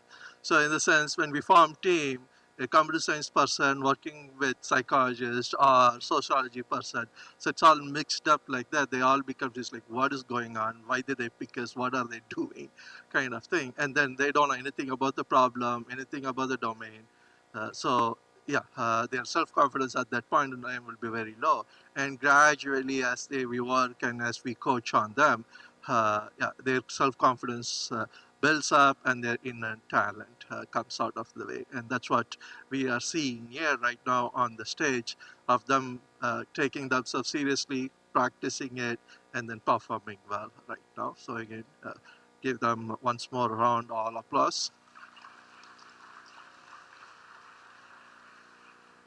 So I put this one back again, so anyone now you can see who presented what project, what you liked. So again, as I said, they're all up for grabs if you want it, right? So now they have relieved findings, so they've said what they found. But I also want to make it very clear, they did not show everything here that they will be sharing to their community partner. So keep that in mind. So there's a lot more hidden in here than what you see. So, but now we do need to hear from our community partner, what does this all mean? So they're really going to answer 3 questions. What is their biggest big reveal? So what does that mean for them, impact-wise for their organization? And then what they're going to do moving forward with that. So with that, we will go the same order in which the students presented. In that order, each of them one by one, they will come to the stage and they will discuss. So first, I would like to invite Leslie from Community Foundation to share her thoughts.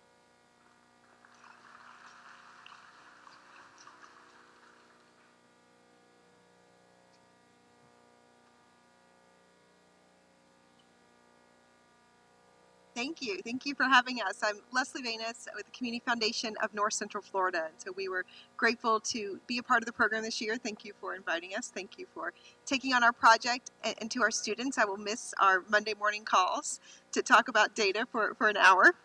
And I appreciate the work that you did and appreciate you. So thank you so much. In answering the questions here, I would say that our biggest aha moment that we called it about our wicked problem was really adding that 990 data. We had some of that 990 data in our philanthropy hub, but not the detail.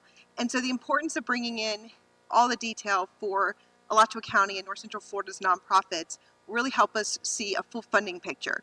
Where is funding being missing on some of these projects and some of the community indicators, and where can we be placing funding in our community? So appreciate them encouraging us to include the full 990 data for the nonprofits serving our community. So thank you. That was my our biggest aha moment, and our insights. You can imagine that our problem seemed so simple. We had two sets of data and they just weren't talking to each other. And it seemed simple, but I would look at this problem and not be able to figure out how to do it. How do I tell our community, here's who's doing the work, here's what needs to be done, but how those data overlap each other. And so appreciate the work you've done. I promise that starting tomorrow, we will dive into that data and be using it in our community ongoing. We're meeting with our elected officials, our community leaders, our nonprofits, and it's going to help funders in our community be able to see who's doing the work and are we all using the same set of data.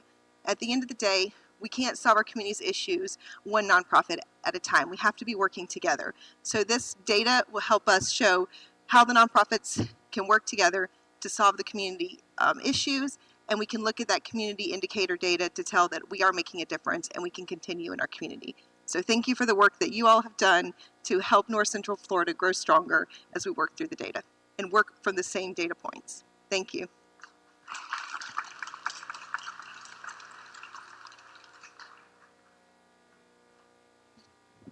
Right. So next I'd like to call Jayla to come to the stage, Center of Hope.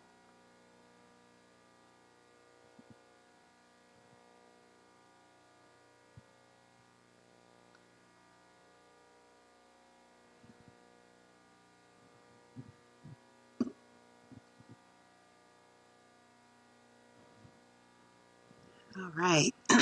Good evening, everyone. We are just so in awe and honored to be a part of this project. Our interns, we think, did a phenomenal job, and we were just like proud parents, just clapping back there. But thank you all so much. But Center of Hope, you know, I'm getting to question one, but so our contribution to social change is co-designing solutions to help mitigate child removals and investigations. So part of our success has been collaborating and co-designing with the community and specifically with our parents. So, and as social workers and community leaders, it's so very hard to stop and to analyze or to look at data. And so, you know, what we've been doing over these past 5 years is just simply collecting and holding the data. So when this opportunity came along, we're like, absolutely, we really want to unpack and dig deeper and see exactly what's happening, what's going on, and what might be some stories to help us reveal the answer to the wicked problem. So in terms of our big reveal or our aha moment, definitely, if you all remember the slide that talked about substance abuse being the driver when it comes to children who are being removed, and we saw that was the data for Duval County overall, you know, that being the highest reason that many families are removed. But we were just as surprised to see that number was the driver for removals in 32209. As we know, 32209 is in the urban core, is a marginalized community. So to see that where we were thinking abandonment, you know, might be the number one cause of removal. So that was very, very surprising to see. And also we were so excited to see how hope has manifested with our families, and hope has transformed many of our communities and many of our family members, and even though that is the core of our organization and namesake, our community members and parents came up with the Center of Hope, the name, the logo. So just to see that word transform out into the numbers.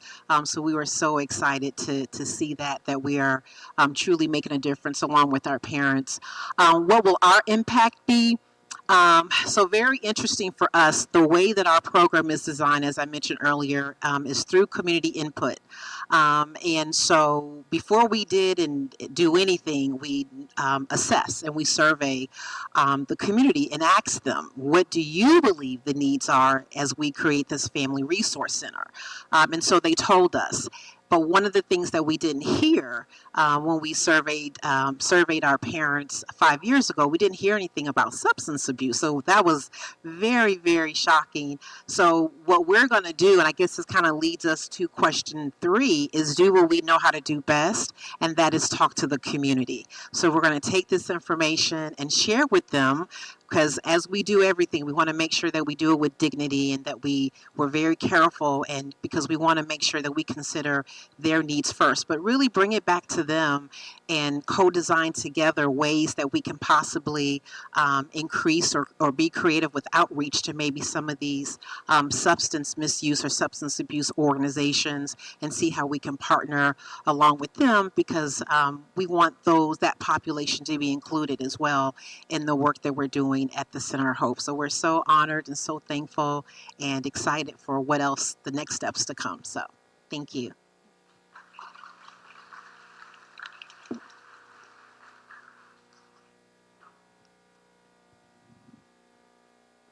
Yep. I'll next invite Dr. Lucy Chen from Cathedral Arts to share her perspectives.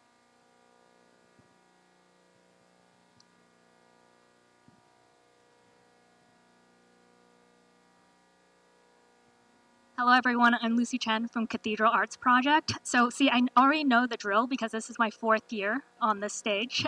We've worked with Dan and Karthik for 4 years, and we've solved a lot of wicked problems in our community. So what is the project's big reveal from my perspective? I just have a quick question to ask. How many of you use AI daily? I should keep your hands up, please. How many of you have asked ChatGPT or Claude, teach me how to sing? Well, I tried that this morning, and the answer that it gave me was, please stand straight and then produce a sound that goes S. Well, for those of you who are not in music, you probably have absolutely no idea what it means.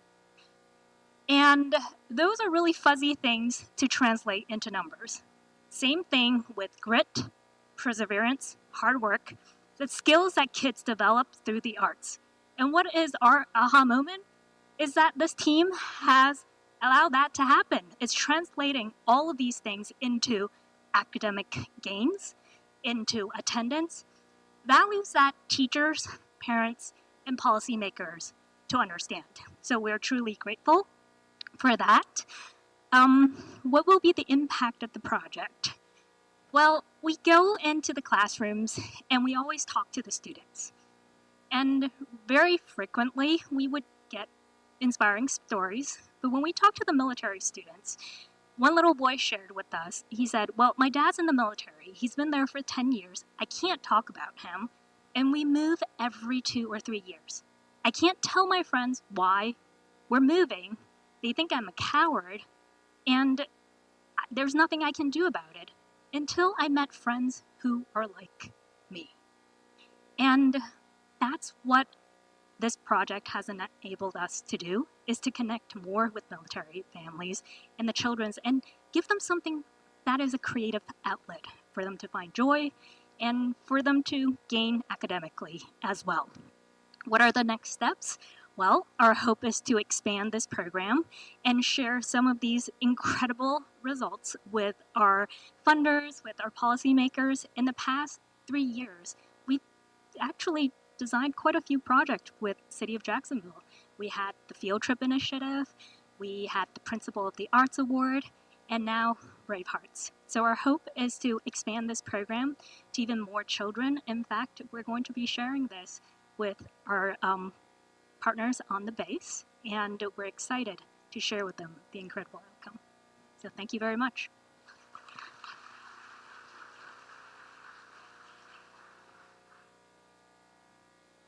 So next, John.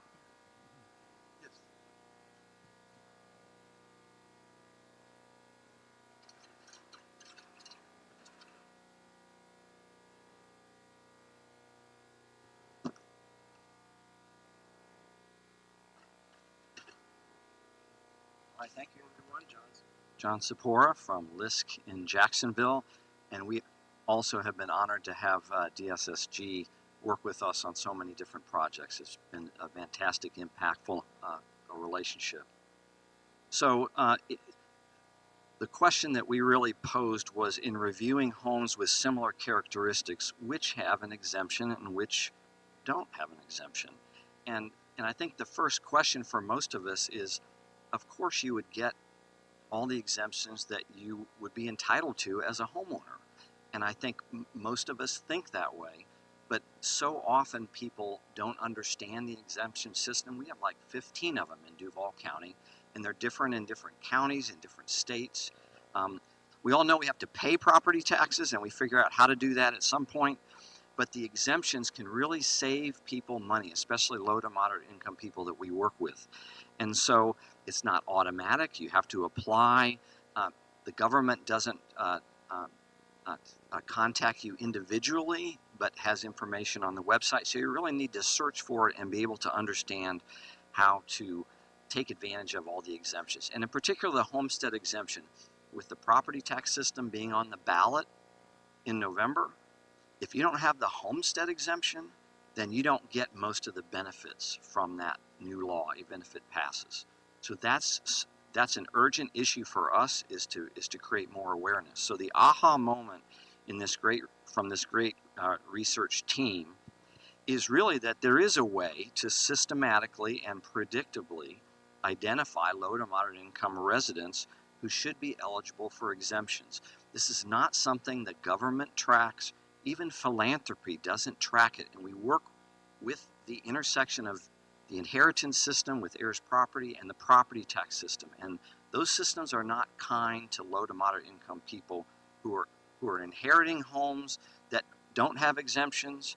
And so this is really an invisible problem that you have made visible by the opportunity to identify these folks. So we can target now with our community partners specific neighborhoods, and even go door to door and sort of choreograph our knocking campaign with our community partners to really help people save money.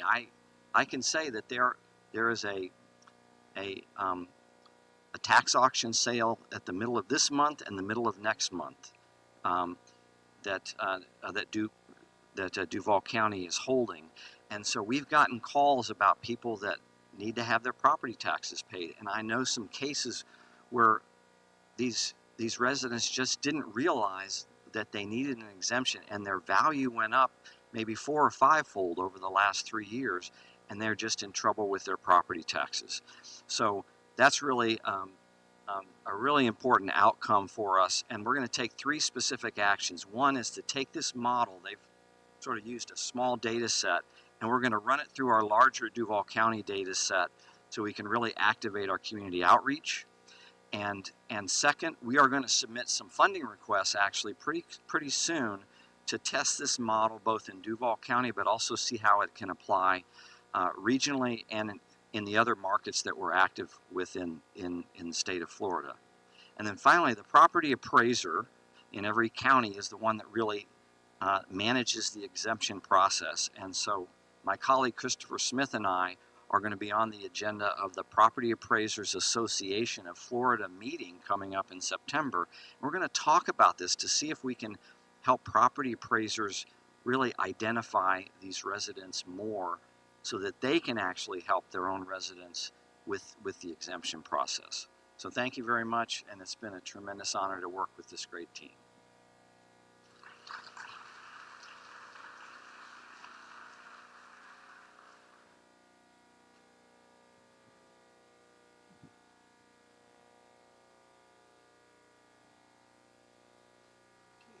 So with that, we are ready to now go to the next last stage.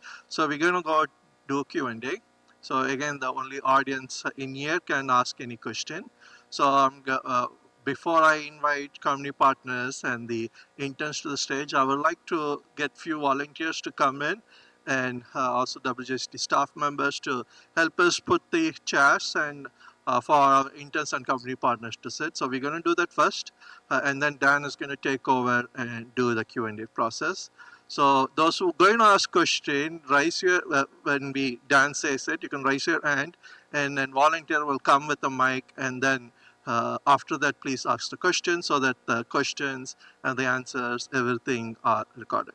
So give us a few minutes. Let's get the stage set up ready, and then we'll get started with Q&A. Thank you.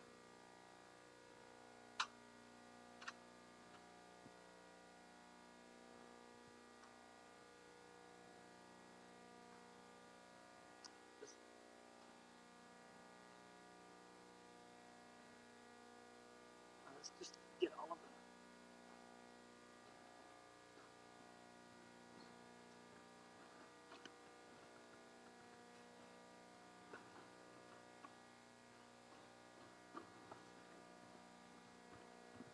Bring those chairs back. Okay. Mhm.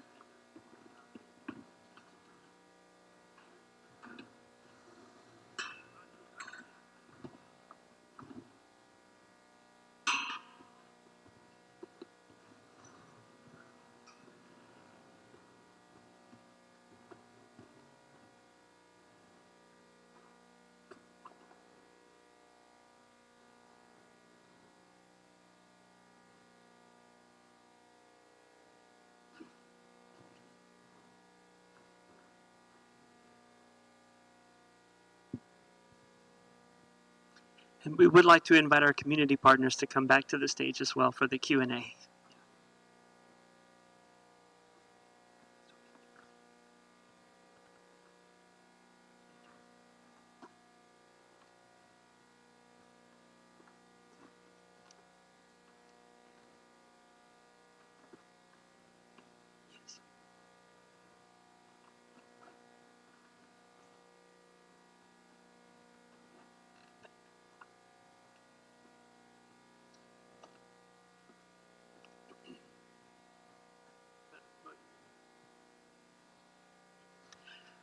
All right, well, we have an opportunity for you all to ask them questions. One of my favorite parts of this event is to hear reflections from the audience and to have our community partners and students respond, because they can only give you so much in the short presentation that they have. So if you do have a question, Karthik is going to be out in the back, and volunteers will bring the microphone to you so that you can ask a question. Do we have anyone that has a question ready? Just raise your hand. Okay, we have someone over here.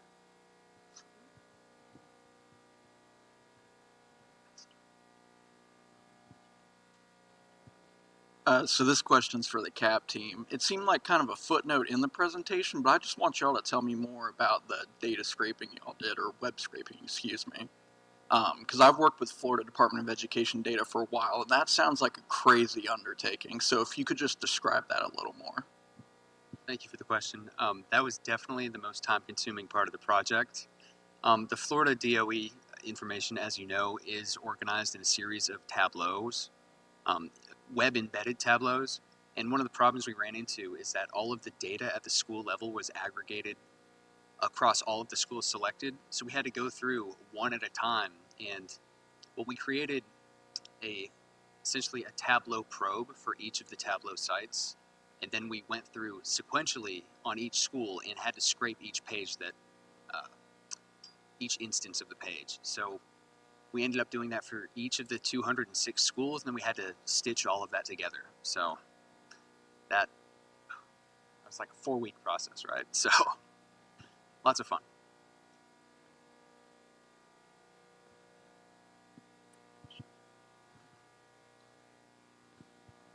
Hi.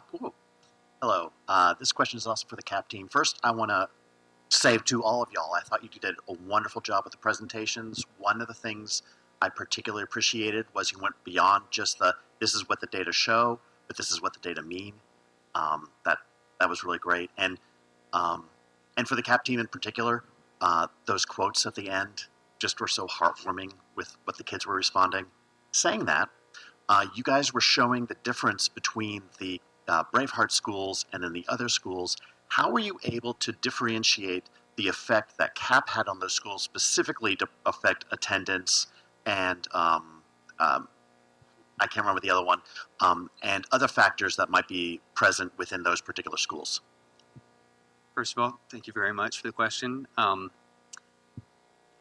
It was difficult to do that because there are obviously a lot of different factors that can go into play for attendance and performance. First of all, when we were looking at all the schools in the district, there were some that were obviously going to skew the results, like so-called last chance schools or virtual schools, and we essentially filtered each of the analyses down to the schools that were most similar to each of these Braveheart schools. In fact, we didn't mention it in the presentation, but we actually did some clustering around each of the schools. And the schools that were most close to it across demographics and performance and funding were the ones that we did some of our higher end comparisons against.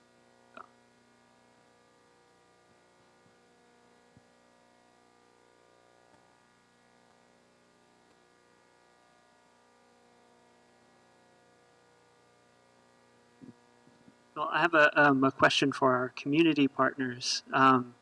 So as a nonprofit organization, data is not always like the first thing that you think about when you show up to work in the morning. And so I'm kind of curious about how you prioritize looking at data and working at data within your organization. What is that process like? What do you have to do to make sure that that continues to be at the forefront? Well, at LISC, I think we start with people who have experiences, and so we have stories, and then we use those to really start the data work. Because what the data can do in these kinds of models is that it can make us very efficient about outreach, and it can and funders appreciate that kind of efficiency. When you have massive systemic issues, you need to be able to target and have good uptake percentages on your work. So that's really how we focus our data work. I think we're in a unique situation being a community foundation that we do get asked about data a lot. We get asked questions that data can support. And so we started our data journey really in 2020, going into 2019, to really be able to answer questions that our donors were asking and local funders were asking in the community. And so we really have to make sure that we're answering those questions responsibly and being able to have the data to show what is going on in our community, where are their gaps, and how can we best support our community. So just like many of our community partners, same thing, our data is used for, one purpose, obviously for our funding, our funders, to show them the work and to substantiate the funding. But also for us, what we've been able to do in the last 3 years, we've been able to look at our Hope Scale survey, and we've tried to, every 3 months, try to administer a Hope Scale with our parents so that we can kind of see a progression or maybe see any challenges or any issues that may be coming up. And so that was the extent of what we were doing. But, like I mentioned earlier, we just wanted to do a deeper dive and to look at it from a longitudinal approach, which we've been able to do through this project. So this has definitely extended, given us some more legs, to see it from a different lens. So my answer is to work with DSSG.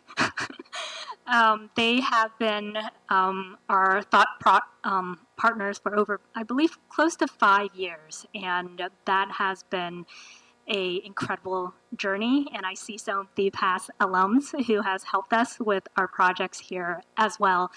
It started as designing a survey to understand the access gaps in the arts in schools, and through that we looked at where the needs are, and we found that field trips help students, especially those in the urban core. Then we use that to find programs and work with the city to have the resources in allowing students to actually go to different museums and different sites. We then designed something that's called Principal of the Arts Award, which is an award to recognize arts educators who become champions for having arts in their schools. And just before coming here today, I got a chance to share this work with the Getty Museum. If you're not familiar with them, they're the world's most well-funded museum, along with partners from Chicago, Houston. And when I shared that we work with UNF and with DSSG, they went, wow, you guys have an incredible data collection. And I said, well, that's because we're here in Jacksonville. So one little plug, Jacksonville, we have to work with DSSG.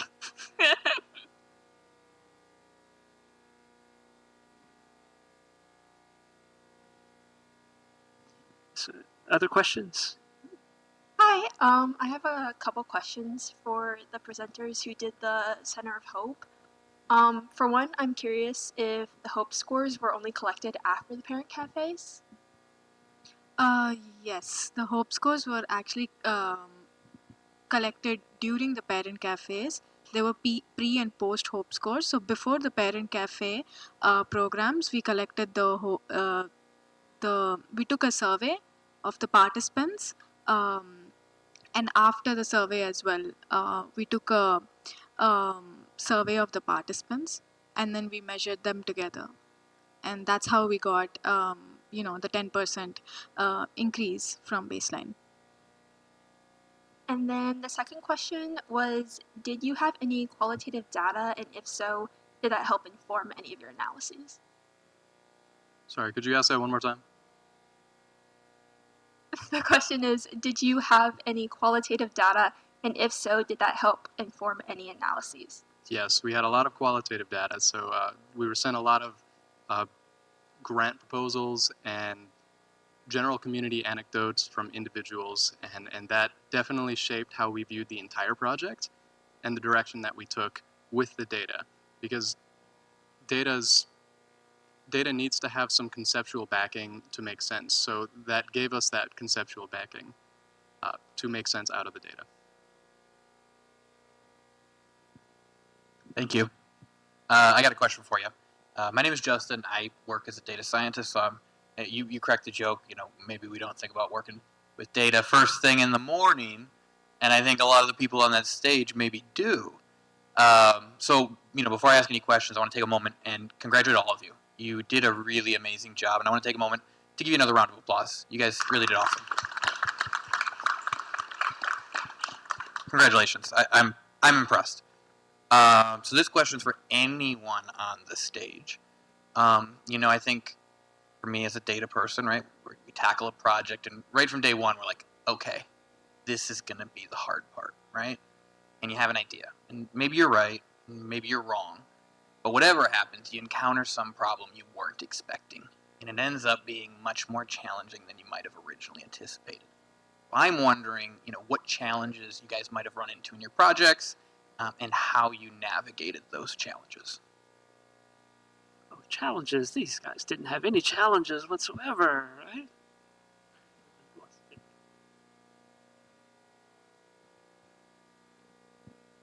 Yeah, I feel like I probably faced one of the biggest challenges of my entire life dealing with this 990 XML data.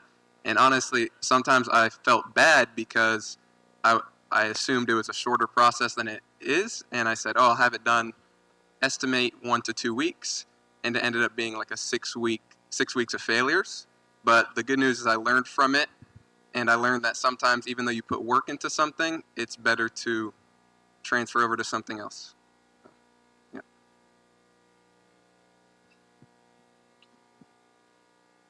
Sure.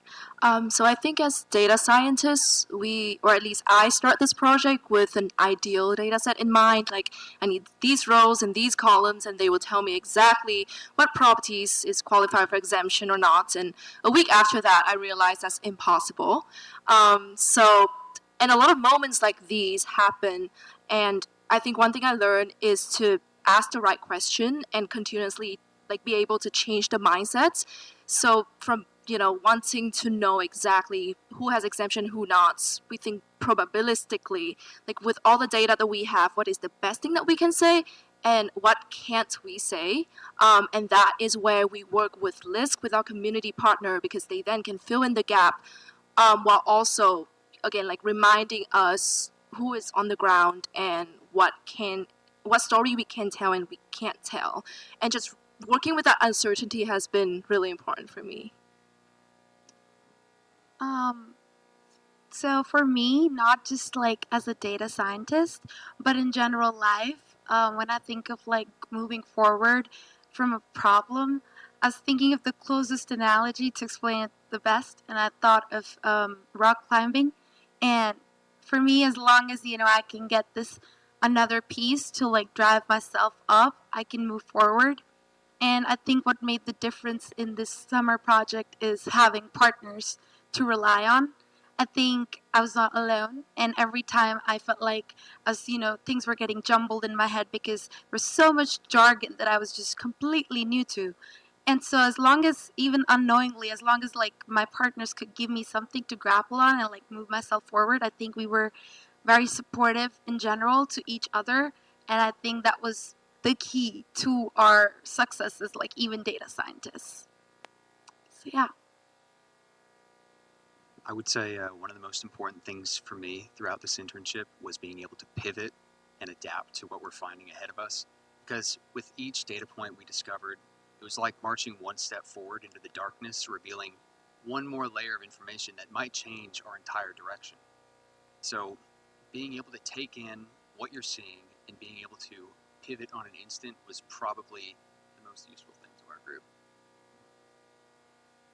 I think all of my colleagues have collectively talked about this, but looking at all of the data, it felt like there were different puzzle pieces, and putting them together, especially with Center of Hope, when we put them together and then we realized that substance abuse was like one of the highest factors. And then we went ahead and saw what Center of Hope was doing for the community, and then we saw all the services that they were providing. So it was all very interesting, and it all intricately, when we put it together, it was telling a story.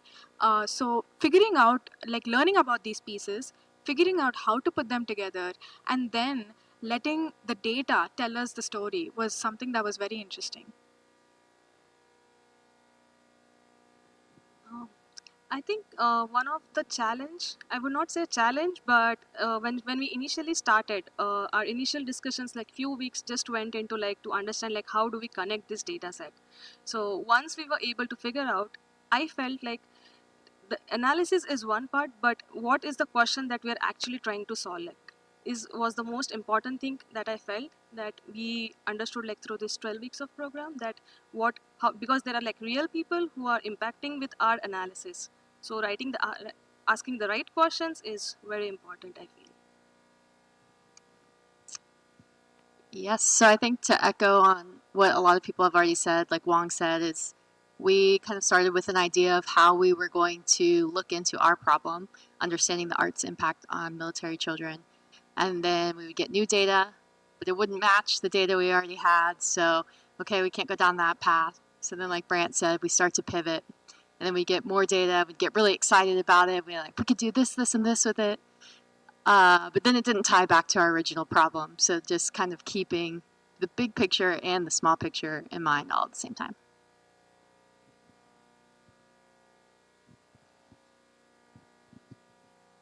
Like for me, this is not a like challenge I was explaining. Like this is a learning. Like when I started this project, like I have been thinking about directly solution instead of understanding the problem and data. Like and then professors like guided me like even you don't know that what is the problem and what is the data, like you are trying to solve the problem. Then I have and done the research on the problem and understand the data well. Then after they guided me how to approach the solution. This is like learning. I'm going to echo that understanding the problem and not approaching it as a problem in the beginning was the hardest part to wrap my head around. You really have to let the data tell you the story and then work from there. It's almost like working backwards. You get the whole picture and then you say, okay, what pieces fit?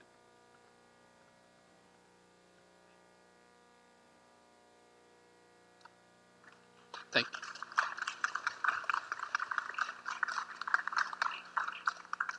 This question. First of all, I just wanted to say that I thought you guys did like an amazing job explaining like technical topics in a way that was like easy to understand. This question could be for anybody on the stage. What strategies did you guys use to make like complex information accessible to people who don't have like a technical background?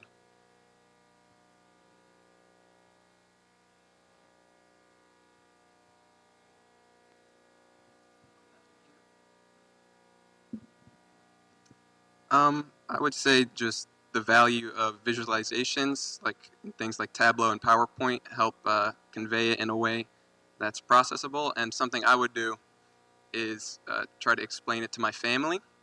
And if they were able to understand, then everyone should be able to.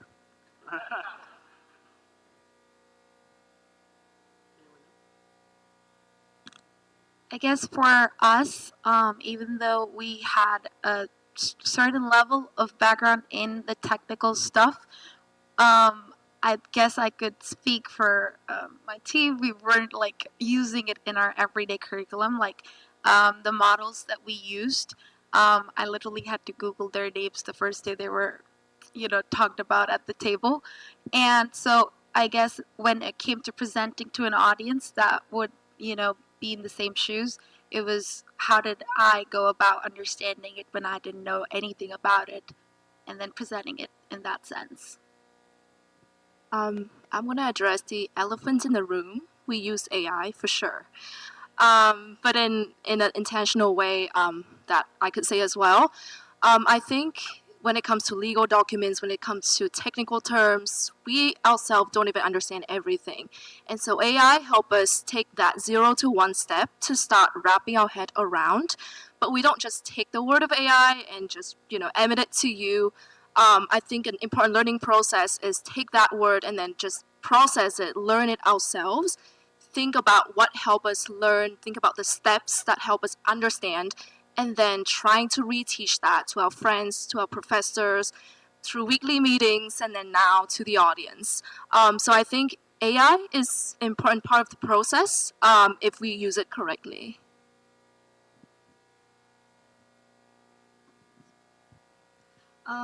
For someone who is like coming from a software engineering background, this was like my first DSG project, and for me the key strategy was like first like just to understand the data as is, and then trying to solve the problem with different like understanding like in depth, like what are each column, like we had to like go through like what around 637 columns like just for like one data set. But that is like a very important thing, I feel, that we need to understand our data correctly. So I think that was, and also like we had like immense guidance from our mentors. Like we used to have like our meetings, bi-weekly meetings with our mentors, so they also like guided us. So Yeah, so one thing that we do in DSSG is the students will do smaller presentations all throughout the 12-week internship. They get started on that right away. Like their second week, they have to present some ideas to the client, and then the next week they have to present some ideas to the mentors, and they're constantly getting feedback on what works and what doesn't work. So I think it was every week you had a presentation, some days multiple presentations within the same week. So they get a lot of practice in trying to communicate these ideas to different stakeholders. So one for the clients and one for the mentors. There's different things you need to communicate for those different audiences. And so I think that part of how we do the work in DSSG probably help the students think carefully about, okay, how do I want to present this, not just what am I presenting. Great. Well, thank you so much. Thanks to our interns and community partners for sharing their perspectives. So stay here. Karthik is going to come back to the stage and wrap up our event.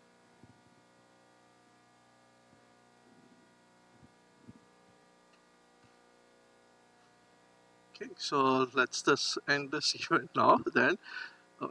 All right, so yeah, they've been working for past 12 weeks in UNF Digital Badging. It's a big initiative we've been doing, and DSSG is one of the badges that students can get for the most intensive work they will be doing. So yes, they're presented, but there's still a few more work to do that me and Dan will be reaching out to them to again, prepare the package that we are to provide for our community partner. So sometime by end of this month and early September, they will be getting this digital badge, and then they will be displaying in the LinkedIn. And that's again one way for you to know the high caliber work the students have completed. So then for those who are here and listening, how can you engage with us? There's multiple ways. So mentoring for this internship, the research project, and hackathon is the easiest way to engage with us, engage with the students and mentoring them. So again, just reach out to us and we're happy to guide you and walk you through the process. It's very free and easy process. And obviously, we always welcome donations, and that's how we run all of the event and the events like this too. So we always appreciate that. Towards that, so we are working on hackathon for college students that happens in the fall. High school and middle school happens in the spring. So this will be a weekend hackathon. We'll start on a Friday evening and end by Sunday evening, night. So this year we are partnering with the Performance Academy, a wonderful organization, and they use arts as therapy, performance arts as therapy. So they kind of have this 3-week program where they take the kids who have disciplinary action reports on them, and then they use those 3 weeks using performance as a therapy to address those issues. So in the sense, the first week they may be punching a wall, hole in a wall, and by the 3rd week they rather completely change individual. Now they video record this. So the big question is, the video is recorded, is sitting in the photographer's computer, and then some of them are sitting in YouTube. So what after that? Right, so this is where AI can help, right? So that's what this hackathon challenge is, right? So we want students to go through those videos, and same person will appear in multiple videos, and will appear in the same video at multiple point in time. Extract those out, create a story about that individual. Now that individual may be singing, dancing, rapping, so just talking, or even that individual may be reflecting about that program that is just staying in the video that they can't use. So that is the problem we are trying to solve over this hackathon. So again, we know with GPU you can do a lot more, but those are the token and those are the power, not necessarily non-profits will have it. So this is why we really want our students to use the Hugging Face, which is a repository of different models that is there. And they can use GPU based, but really the winners would be whoever is coming with the workflow that is really low cost, regardless to whether it's CPU based model or GPU based model. And we will have a lot of sub problems, and how much more problem they're solving is going to be the determinant of the winners here. And we love to host our hackathon event at Link, and we would like to be hosting there this year's hackathon also there. And they've been wonderful partners for us. And we are also trying to add another partner into it so that we can bring the video angle and the photograph processing angle too. So should be an exciting thing. We have not yet decided the date, but it will be either early October or end of October. Again, this is open for all college students as long as they're enrolled in a college in a fall semester, but they have to be in person in Ponte Vedra to do it. So with that, we want to do that. We will need money to pay for the food. We need money for do the awards, and we need money for so many other organizational things, and also hosting and paying for students for many different things. So again, if you want to do and support us for any of those awarded positions, please reach out to us. That's how we can scale and do and support more students. So with that, thank you, everyone. So thanks for coming in.